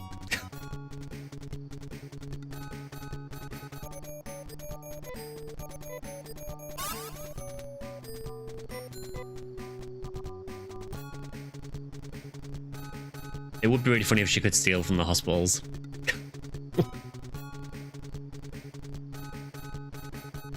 Yeah, I will end that one there for today, I think. So we will pick this up probably next Wednesday. On Sunday, there will be a stream, which, like I say, it just say Monster Hunter at the moment, but I will be switching that over to probably a PSO stream. Thank you for the bits, killing off. So we'll do PSO on Sunday. There'll be another video on Sunday, and then Tuesday will be the next upload after that. As I said, I am off work the next couple of days, so I will probably be around more on the Discord as well. So if you haven't joined the Discord, feel free to join that. It should be just under the video description on either YouTube or on Twitch. On Twitch, it should just be in like the info panel underneath. So feel free to join us there. You can also follow me on X or Bluesky at SectionSkyly as well.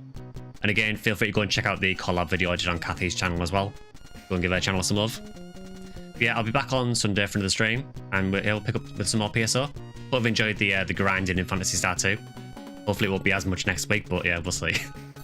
Yeah, have a good rest of your week, everyone, and I'll see you on Sunday. See you guys.